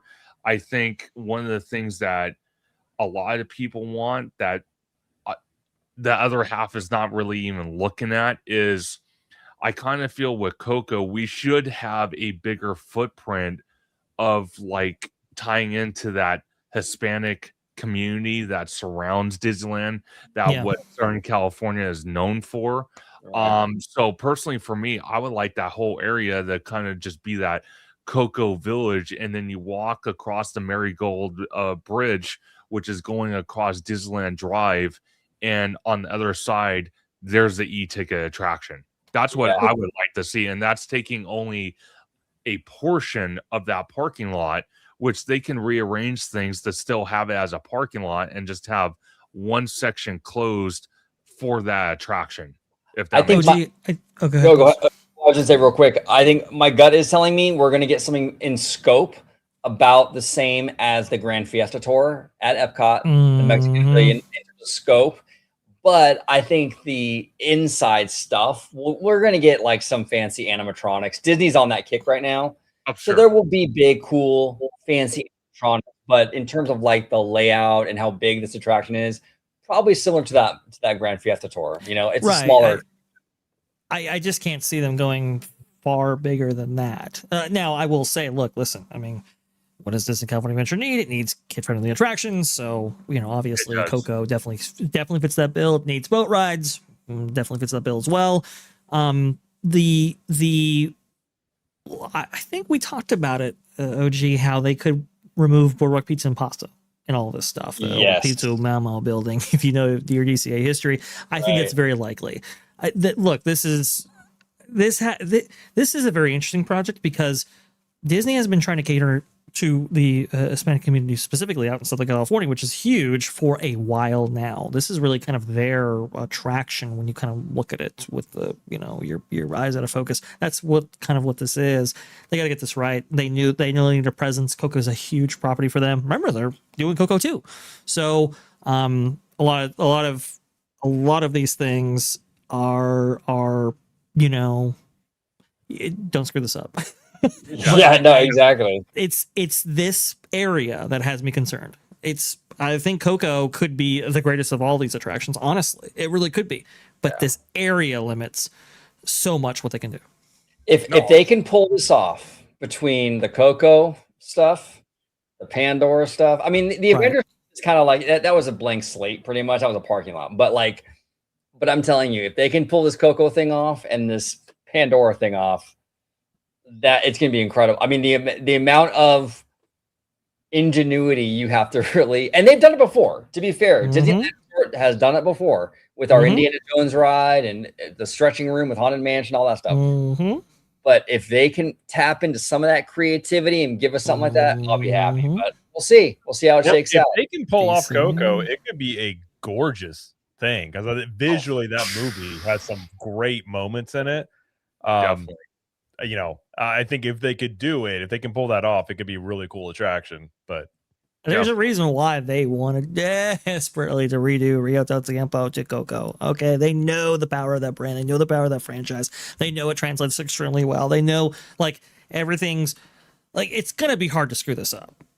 But when you say this area, and park operations are very clear, we're not losing anything. Okay, you're gonna put your ride in here, you can, but we're not taking anything out for it. No. That to me spells okay. You know this. Whatever version that we have in our heads of what this could be, we might not be getting because of the reality of the situation on the ground. No, 100%. So I want to jump across now to Lost Continent, and again, I'm going to refer back to Jared, and this is from Bio Reconstruct. Jared, walk us through what we're looking at here, because we just got news not too long ago. Lost Continent, behind construction walls, Poseidon's Fury, and Sinbad getting demolished. Mythos is closing in 2027, which a lot of people are not happy about that, including myself.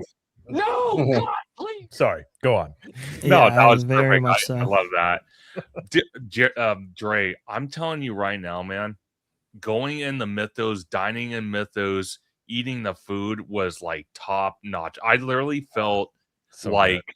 I was at Caesar's Palace in Las Vegas. It had that quality to me. It did. It is an amazing restaurant. It really is. It's one of, I would say, top 3 in-park restaurants I've ever had. It might be even number 1. Honestly, it is kind of shocking to me that they would even touch their signature dining restaurant for this park, really.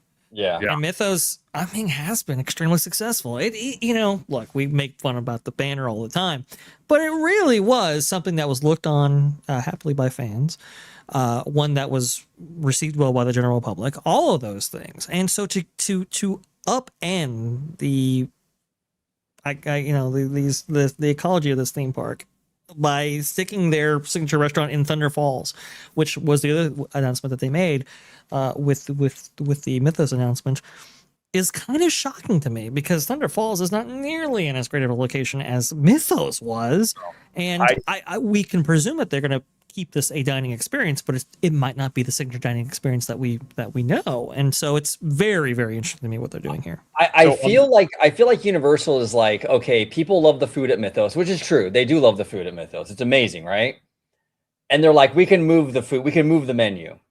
Yeah. But I think they're underestimating how much people love the ambiance and the vibe. Bingo. Too, right? Yeah.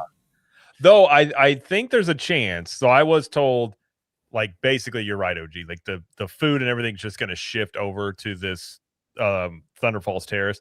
But I think there's a chance if you look at what they did, I believe in Hong Kong, this might become video.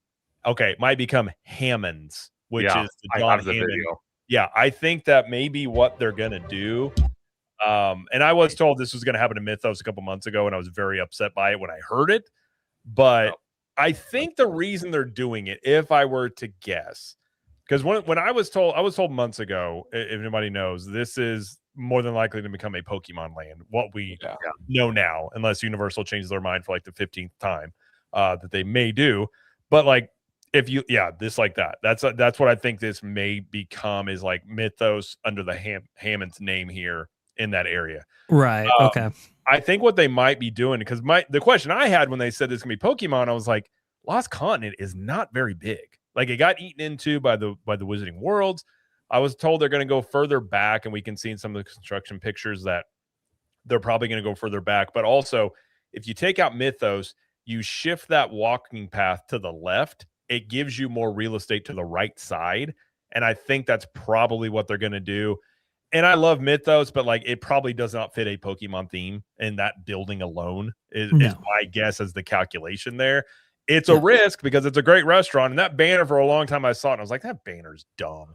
And then you go in there and you're like, that banner is underselling this place because it's amazing. But I mean, I guess if the food quality is the same, like, you know, that does bring in more traffic into Jurassic Park. It gives it kind of a new thing in there in a land that I think, you know, you've had Velocicoaster added the last few years. You know, I guess that is the risk they're going to take with this, but I think it's probably a way to free up more room and also the construction. I'm curious how this land's going to look while it's all under construction, and if all those food areas, I do believe those are going to go as well. That gives you more room than what they currently have for attractions. I think this land will look a lot different than what it currently looks like with Lost Continent there. It's a little cattywampus when you're in there. Like, you know, you got this bridge going out this way, and you got this alternative path going this way into the Wizarding World and stuff like that. It's a little bit like this is not ideal. So it would make sense that they would alter it for those reasons. But man, that promenade that Mythos sits on right now, that is prime real estate. Looks over the lagoon. It's like gorgeous. Upsetting that, man, I just don't know if that's really the long-term play that they should be making. Now, this Universal Studios Beijing, by the way, is where this footage is coming from right there, which makes a lot of sense. I think that's good. It's just, it's nestled, though, in a corner of the park that not a lot of people visit. Yeah. I just don't know how much traffic they're going to actually get nestled in between the River Adventure and Kong Skull Island. I'm just not sure about that. When I went in there, the place was empty. So obviously it could be better utilized, but is it going to make up for Mythos? I'm just not sure. I think OG is right. The atmosphere, the ambiance, the kind of vibe there. All the aesthetics are Mythos. Yeah, Mythos had a lot going for it that this place does not. So we'll have to see on that. Go ahead. Oh, go ahead, Jared. Or I was just gonna ask you this, Vash. I know the architecture is beautiful in there because like I said, I dined in there. I didn't want to leave. It was Mythos. Yeah, Mythos. Yeah. Mm-hmm. I want to ask you: is there, if they bring Hammonds to the Tangerfall Terrace, okay?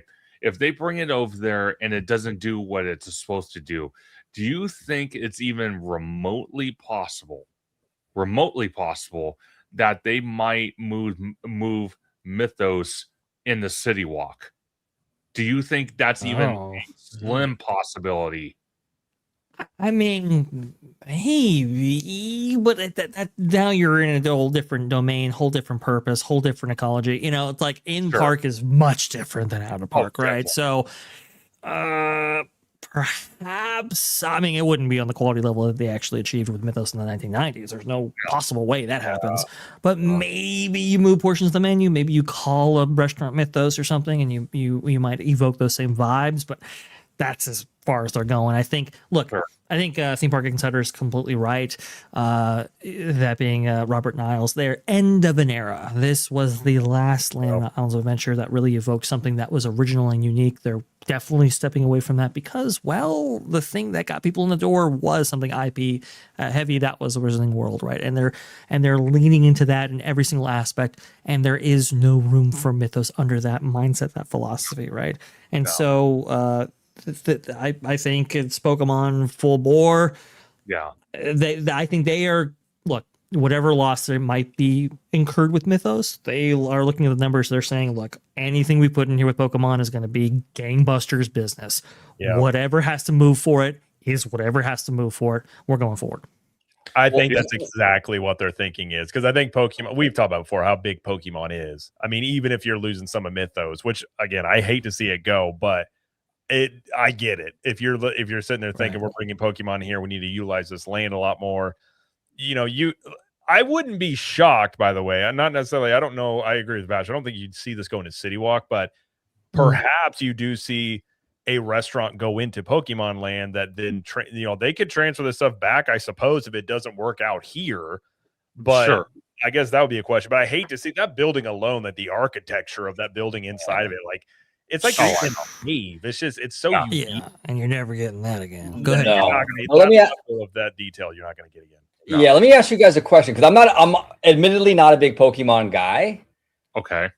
When I think of Pokemon, I think of the characters, right? Like Pikachu and all the little Pokemons, right?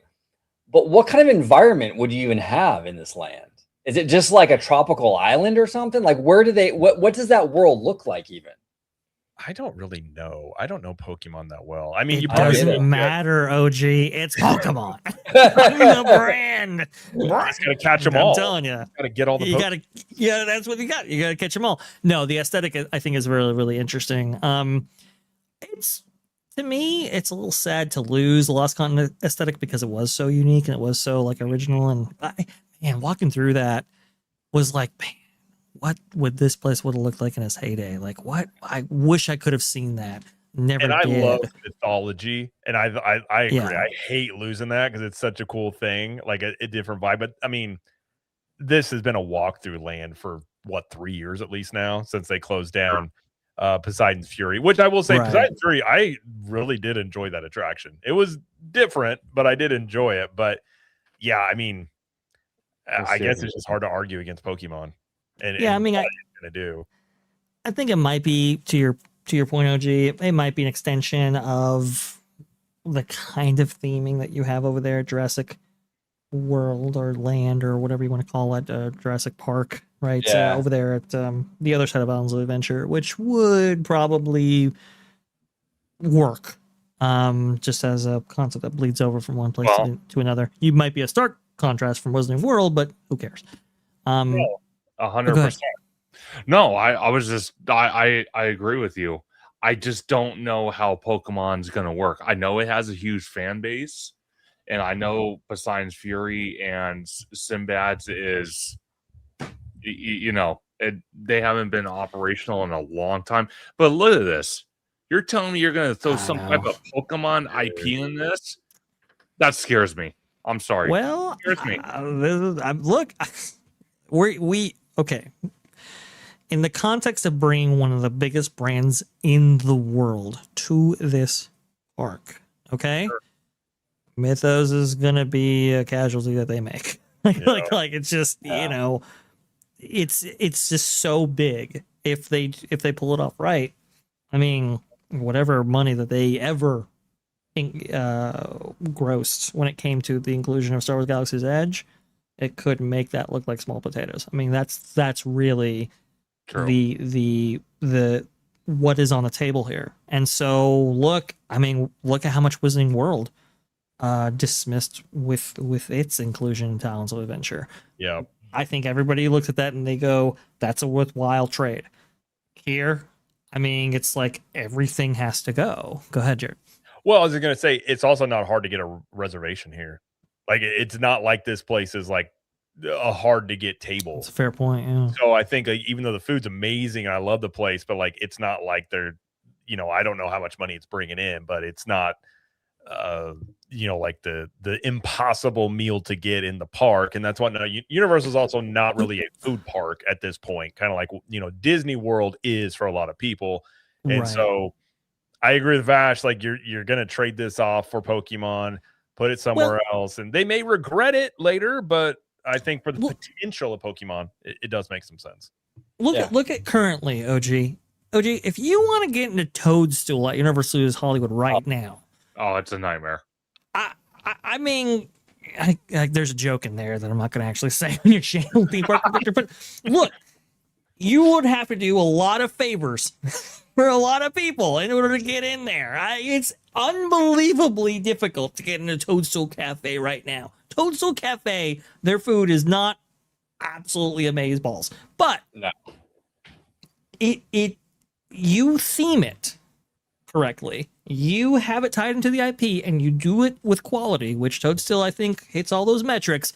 People are I mean, you're going to have reservations to get in there because it's just that mix of elements, if you get that right, does bonkers business. Okay. Well, we live in the Instagram generation where all that stuff that you order from that restaurant is Instagrammable. You see all the girls with their, like, you know, they're Instagramming their like little cupcake from the thing and on the whole, like it's all like this Instagrammable stuff. So it's like, it's a gold mine, dude. It's absolute gold mine.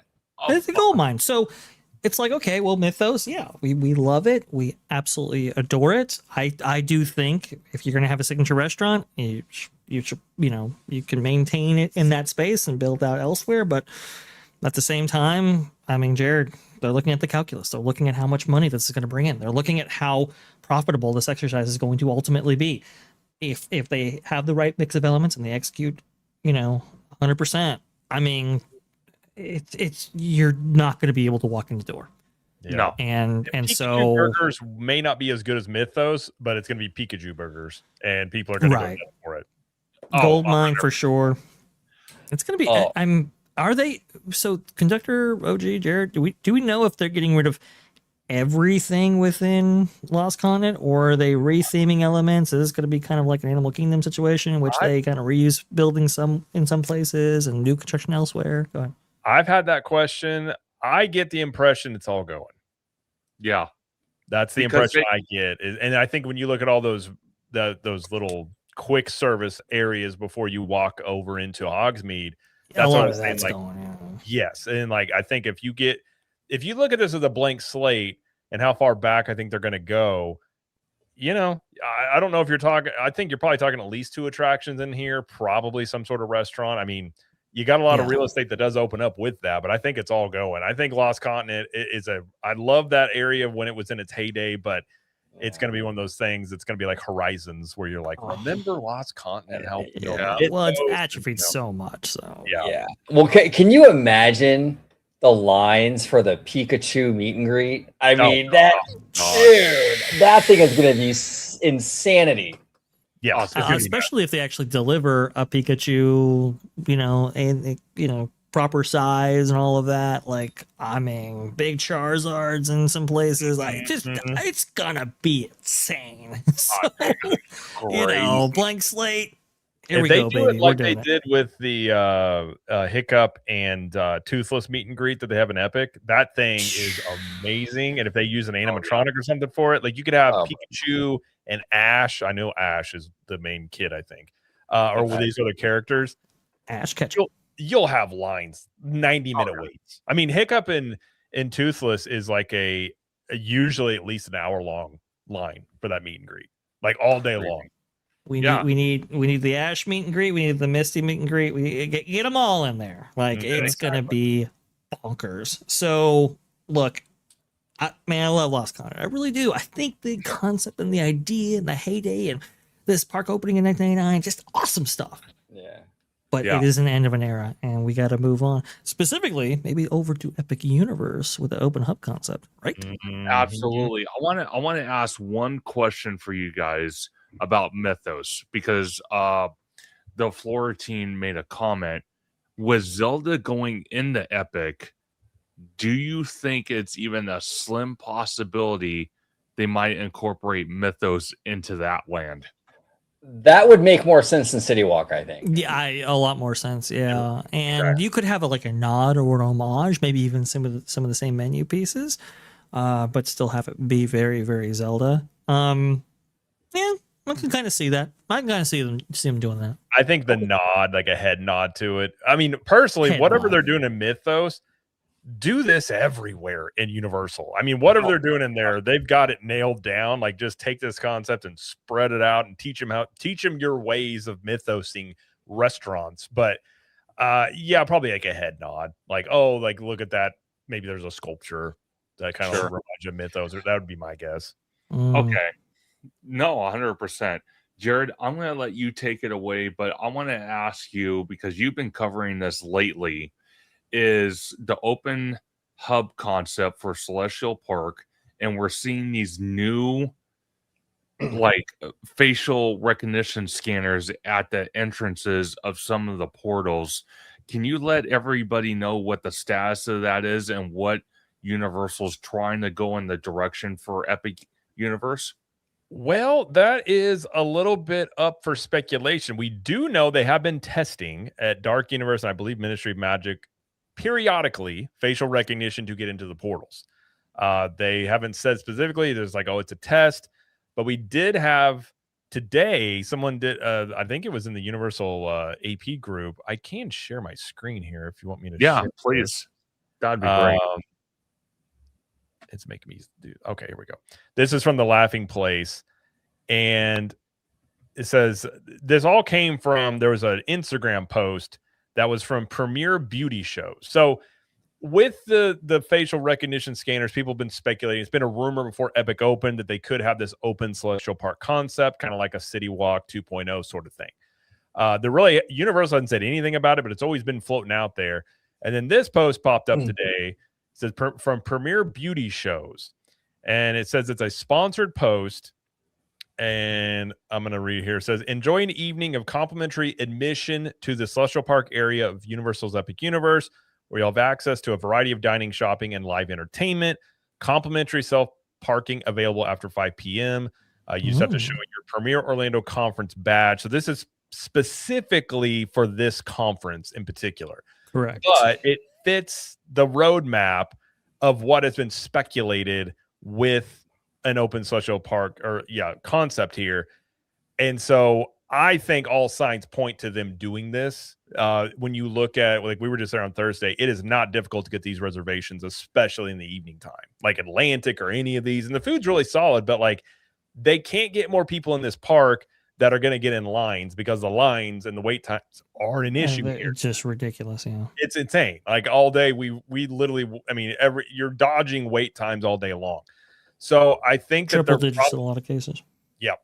And so maybe they're doing this as a test run. Maybe they do this only for conferences, but I think on some level you do see somewhat of an open celestial park concept I would say probably relatively soon, given you're on the 1 year mark of Epic coming up in a couple of weeks.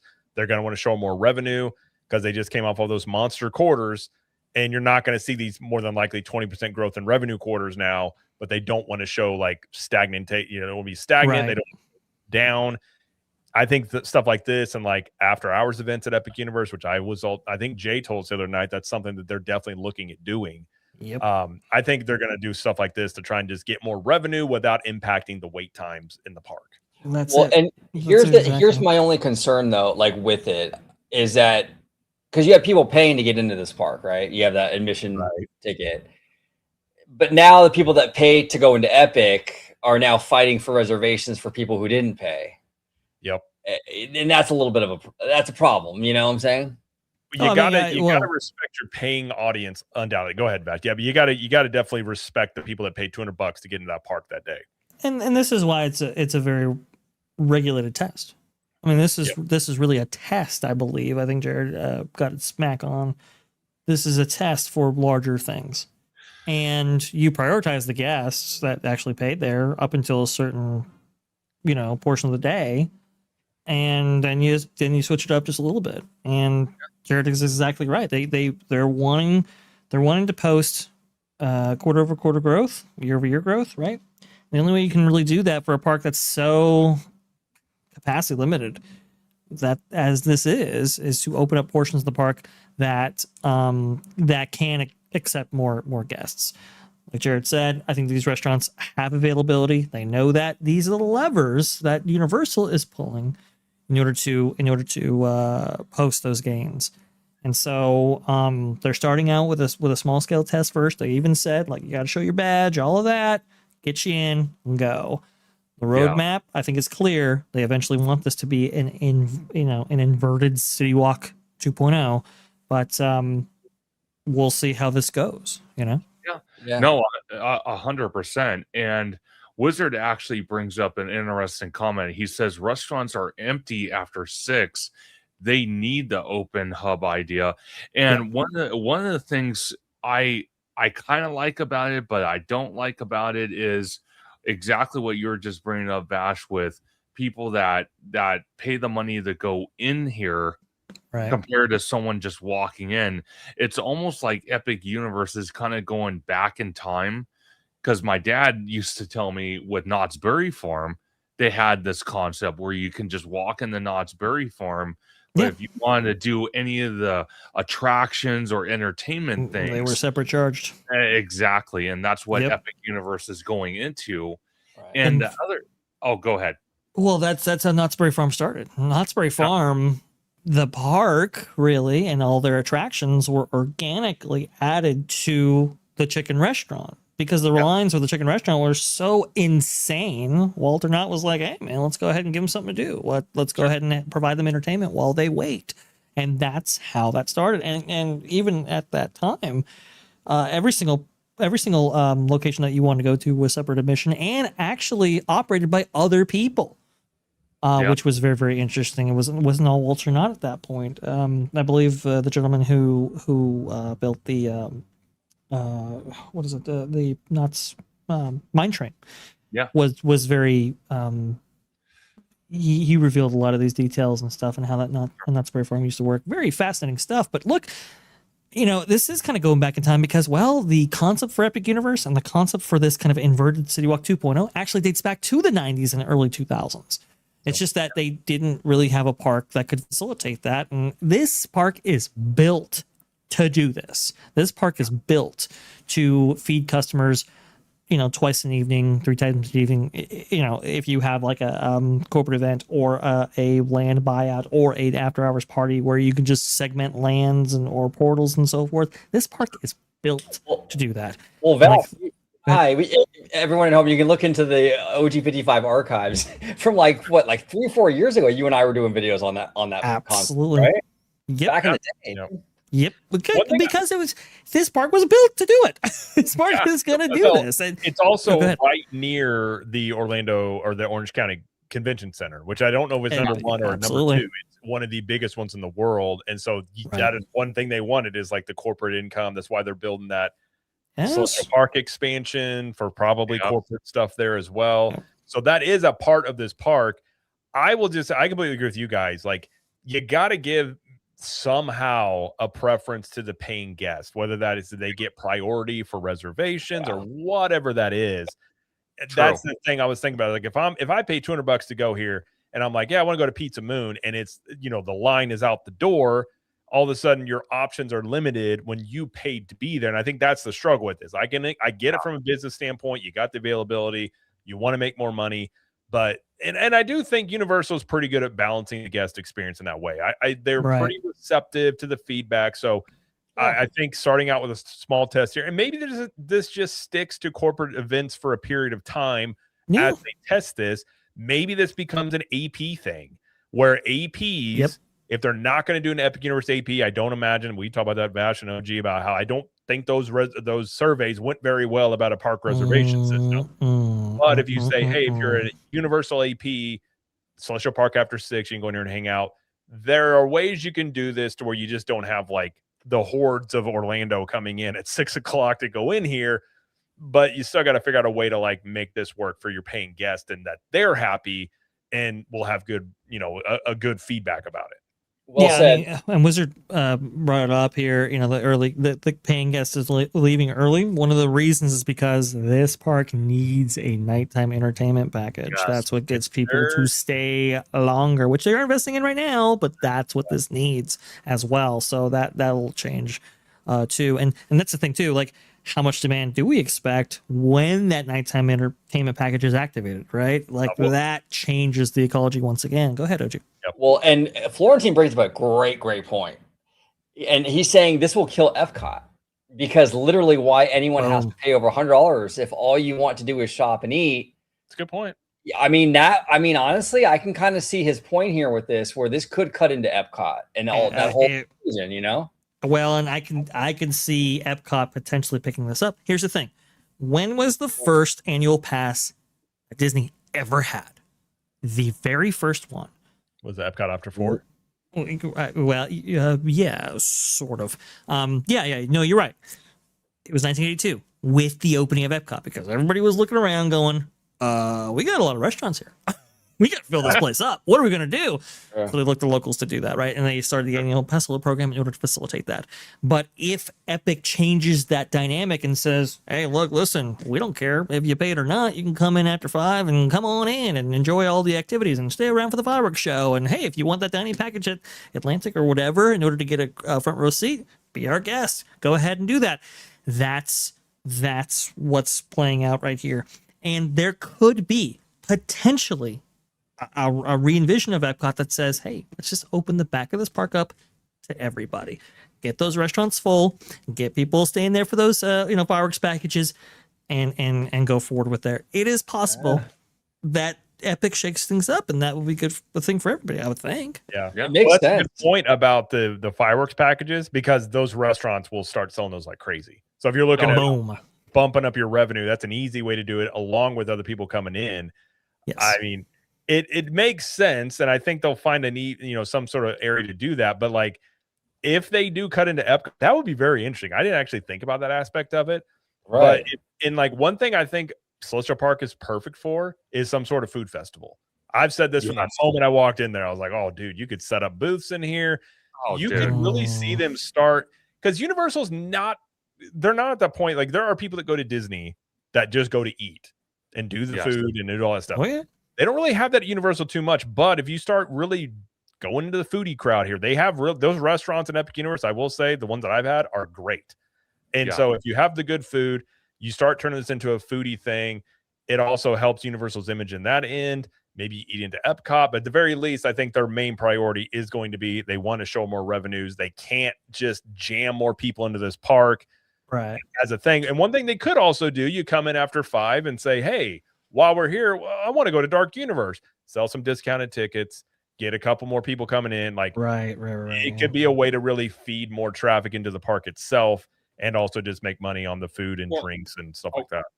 Let me ask you this, Jared.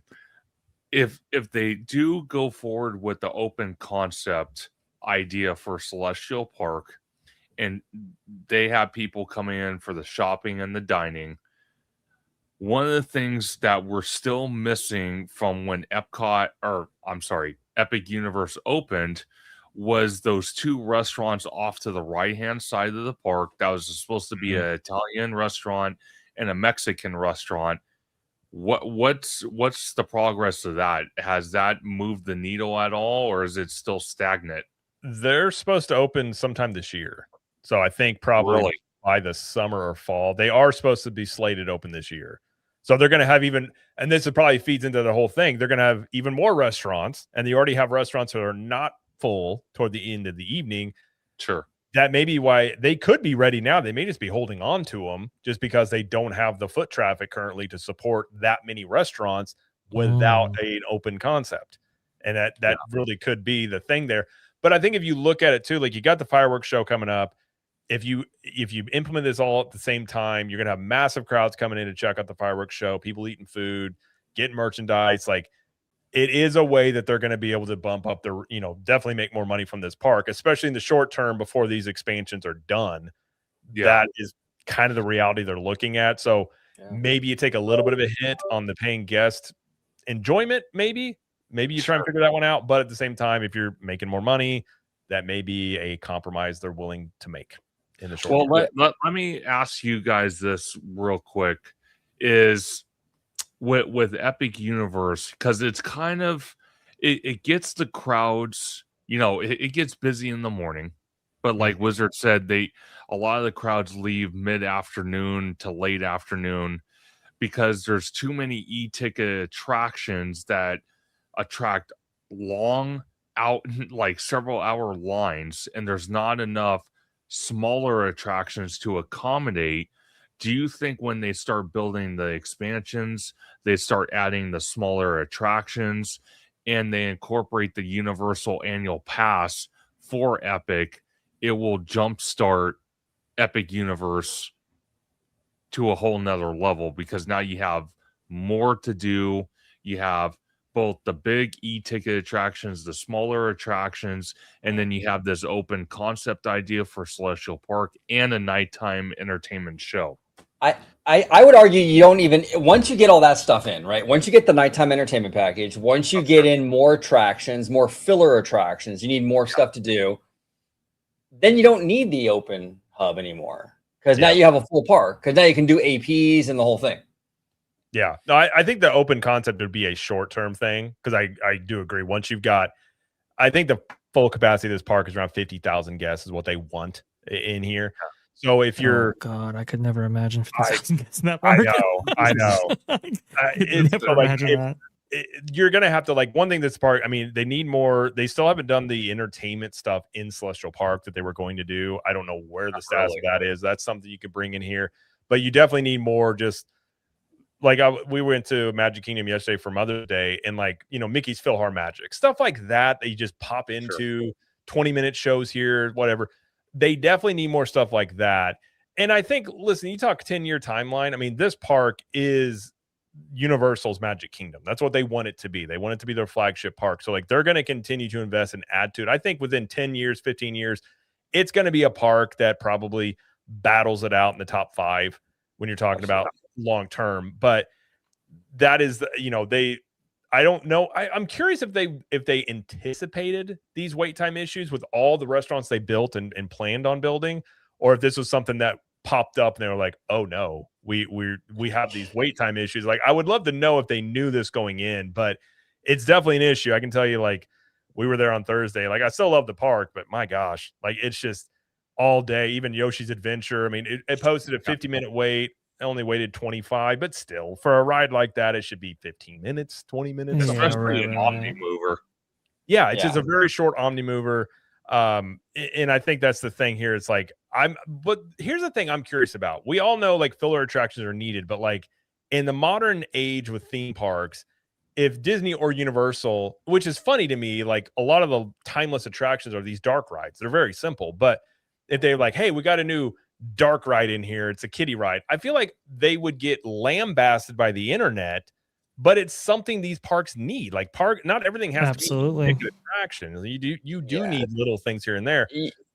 I think you could do those smaller rides with smaller attractions, but still have a modern sort of touch to them, utilizing newer technologies and what have you.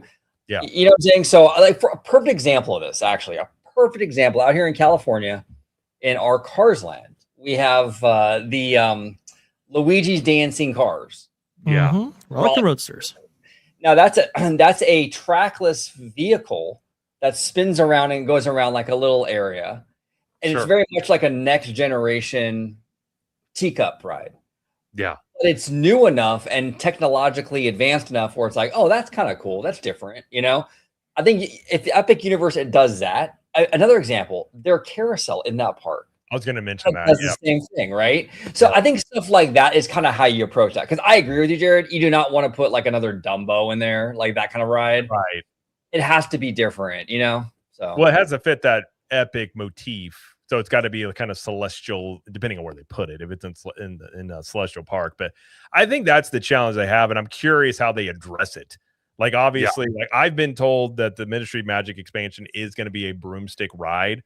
I don't know to what scale or level, but you need, get these big e-ticket ones. Well, I don't know what scale it's going to be compared to Battle of the Ministry, but you just need more stuff where you can just, the easiest thing would be shows. They have 2 main shows, get you up to 3, 4, 5 of those. That's going to help stuff. And it's cheaper to build those. I think things like that would definitely help this park out. I'm sure they probably have plans for it, but go ahead, Vash. Well, look, I mean, Encanto is not going to be an e-ticket from what I have seen. It's going to be, I think, a very impressive family-friendly dark ride, but it's not going to be the e-ticket that I think Indiana Jones, they intend for that to be. You do have different gradations of attractions, and we've seen Universal invest in stuff like that before. Like, for example, like Secret Life of Pets over there at Universal Studios Hollywood, right? Love that, right? It's not necessarily an e-ticket attraction, but it does facilitate the purpose of, providing entertainment for that wider audience, right? Sure. And I think you're going to see a mixture of different things come to Epic Universe in order to solve these capacity attractions once and for all. But honestly, I think this open concept, I don't think it's a short-term thing. I think it's here to stay because they did not build a city walk for a reason. But if they had a city walk, I wonder if it would stay open though, like open Celestial Park. If they have a city walk. Well, yeah. If they added a city walk, then the whole dynamic changes. But I think I don't necessarily see that, but we might be shocked, we might be surprised. I just think a lot of that restaurant corridor, that interior right there, was built that way for a reason. This is going to stay with us. Well, it's also interesting, Vash. We're limited out here in space in California. So any way they can sort of like get creative with utilizing these acres that we got from Disneyland Forward, right? I mean, theoretically, right? Like that third park, you probably don't have enough room for a city walk. I mean, not a city walk, like a downtown Disney, right? Mm-hmm. So you build that park and you do what Universal's doing. You open up the. I'm telling you, OG. I think a lot of the industry's looking at this and seeing if this is a viable method going forward. Can we have an interior of a park, if built properly? Can we have an interior of a park be opened up for everybody so that way we almost never have a situation in which this park is empty? And look, I remember conversations before DCA 2.0 where they were talking about opening up DCA for everybody. and having the attractions separately serviced via tickets and so forth. I mean, that was a discussion they were having, back in 2007 or something like that? And the open hub concept has predates even that. So I think a lot of the industry is looking at that, including Disney, especially when it comes to the landlocked state that Disneyland is, and how, if you go forward in one way, maybe you can't facilitate every single audience. Maybe it doesn't make sense revenue wise and so forth. Can we overcome those issues with a landlocked resort that we have? They're definitely looking at this because Universal was in the same position that Disneyland was in not too long ago. Yeah. They could not build unless they got rid of something. And then, they bought more land, and it went wild, maybe Lockheed, we'll see. And they were able to open that up. But for right now, you just got to be able to utilize these things to the nth degree, especially in California, where living is at such a premium. They're looking at this. Well, one thing I would say, I agree with you. I think it'll happen. I'm curious about the long term of it. The only thing that makes me think they probably will do a City Walk 2.0, and maybe with shopping, and maybe they don't do as many restaurants because of if they have an open celestial park. But that convention center right there is so much foot traffic that if you had a City Walk area or something like that, that was just, even if it was a mall like a Disney Springs type of thing, I think that could go pretty well for them. So being so close to the convention center, I think changes some of the dynamics of what they might do, given how much traffic that brings in. But you could do an open celestial park concept and a City Walk 2.0. I mean, if it works for them, they'll keep doing it. I mean, if it's successful, even as the park continues to grow in capacity, I don't see them willing to just cut that down if they're making money that way. That's true. They don't like to cut revenue streams when they have them. So I guess if it didn't work, maybe they would reevaluate it. But I don't. Right. I think it would go over pretty well, especially with locals.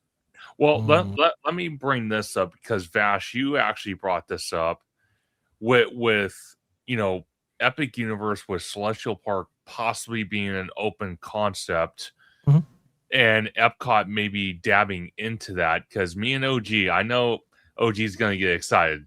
Then the excitement is going to come out of him right now. I can see it. But with the third park for the Disneyland Resort, possibly floating the idea of a Westcott. Oh, yeah. Do you think the Westcott, if it goes into the Toy Story parking lot, could be this open concept, style park and build it like Epic?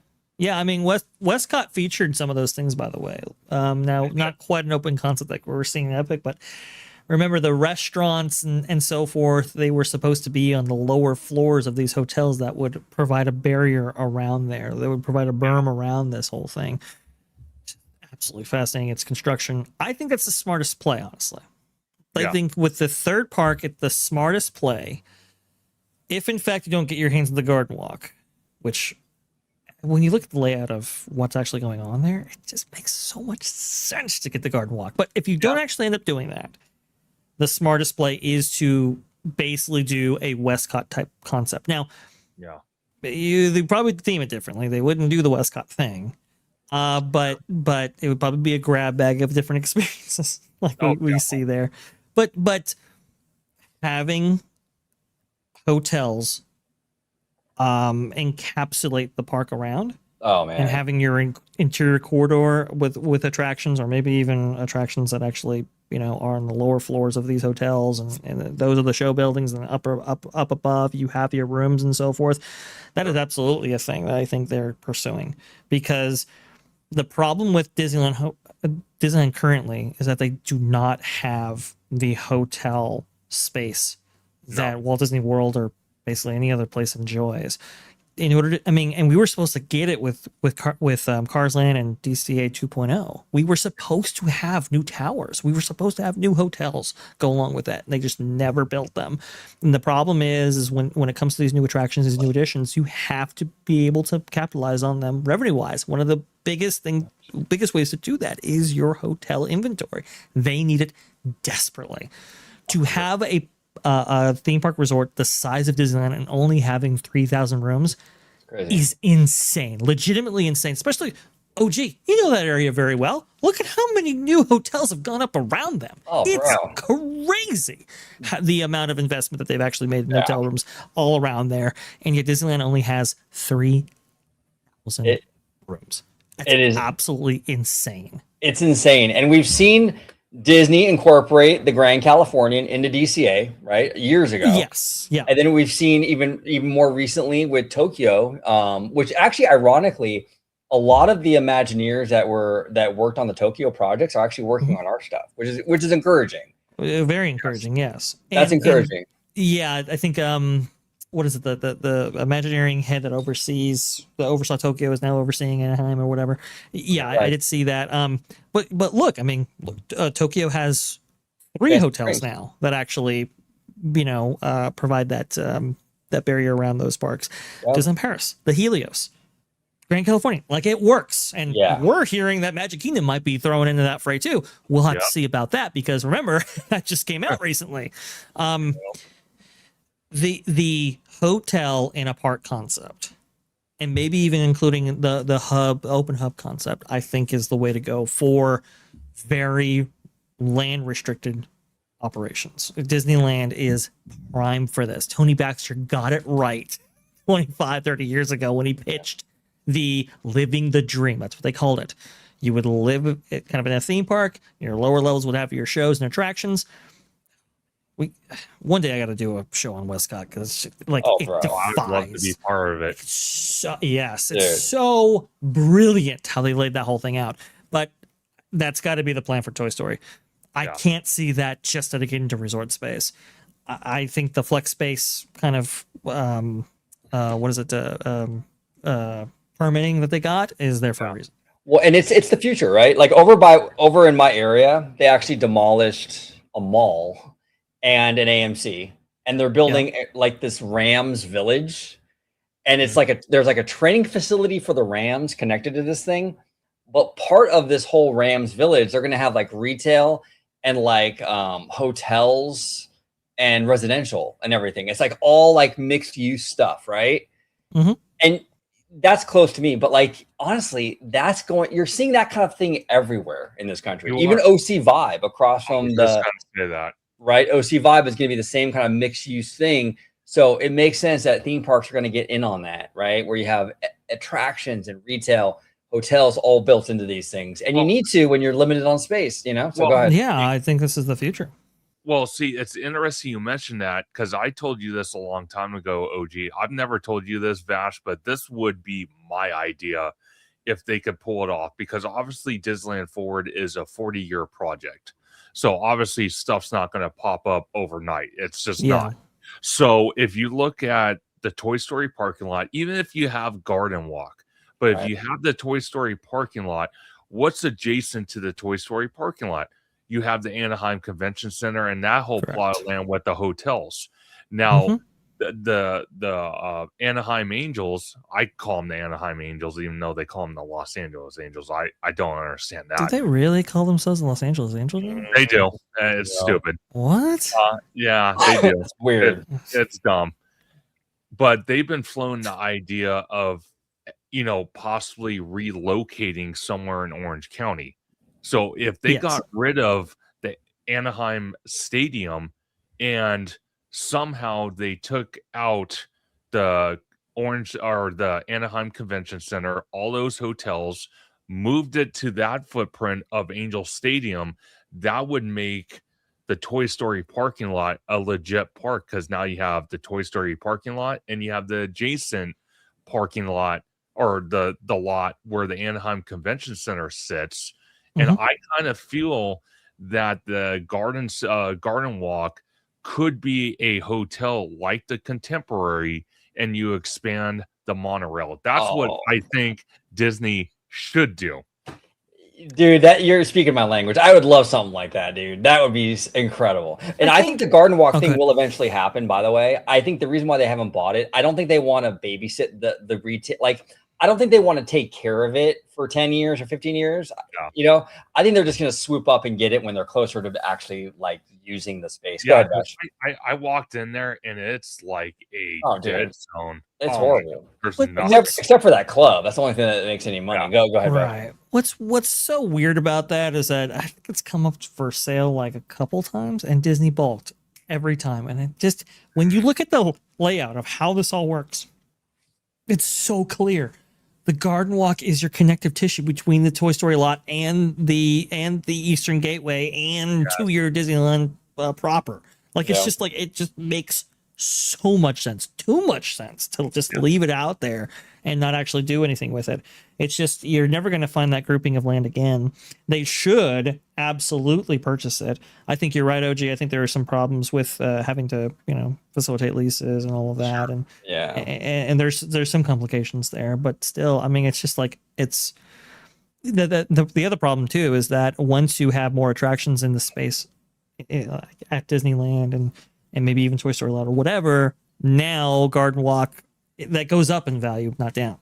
Yeah. So that's the other thing too, that's a dangerous game that you play. I was actually wondering, I wonder if they're waiting for that really to die down to get it at a cheaper price, and they can drive that down. But it's happened like twice now. That's the thing. It's like, this is only going to be more valuable as time goes on, not less, I would think anyway. Right. I mean, so it's like this of what you guys are talking about, like, sports have been doing this for a while. Like I know in St. Louis with the new Cardinal Stadium, they had like a whole ballpark village.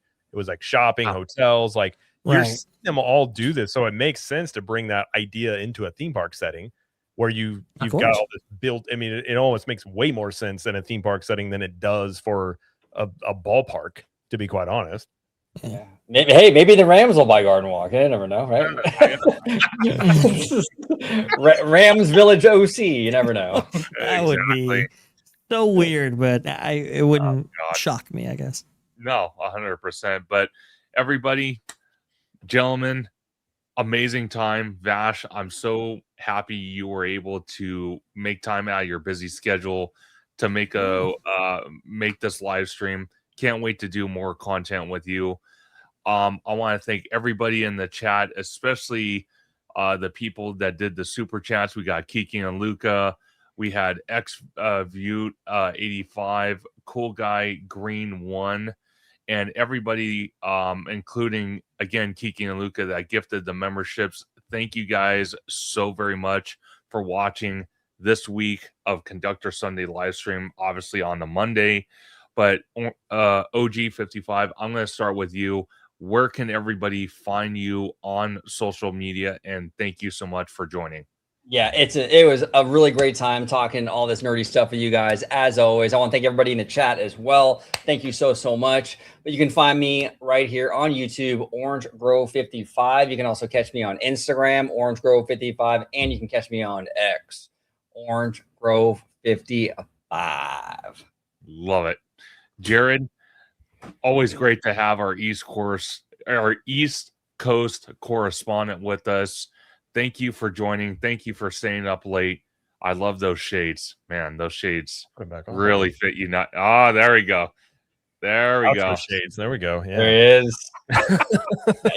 Capture the Maverick. I love it. Capture the Maverick. Nice. Now I gotta talk like Sam Elliott, but a nice cold Coors Light. Just you catch me in the morning, I kind of sound like Sam Elliott, then it goes away by midday. But no, thanks for having me. It's always a good time.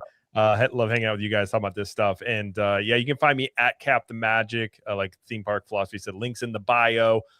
You can check me out there. If you're looking for some more long form content, you're looking for Disney World or Universal Studios Orlando, you can check out CTM Podcast with my wife and I. She's much smarter than me and brings a lot. She's been going to the parks like since she was like 2, so she knows all of these things very well. So that's where you can find me, as well as social media if you want. Instagram's the most popular place we hang out, but that's where you can find me. Thanks for being here.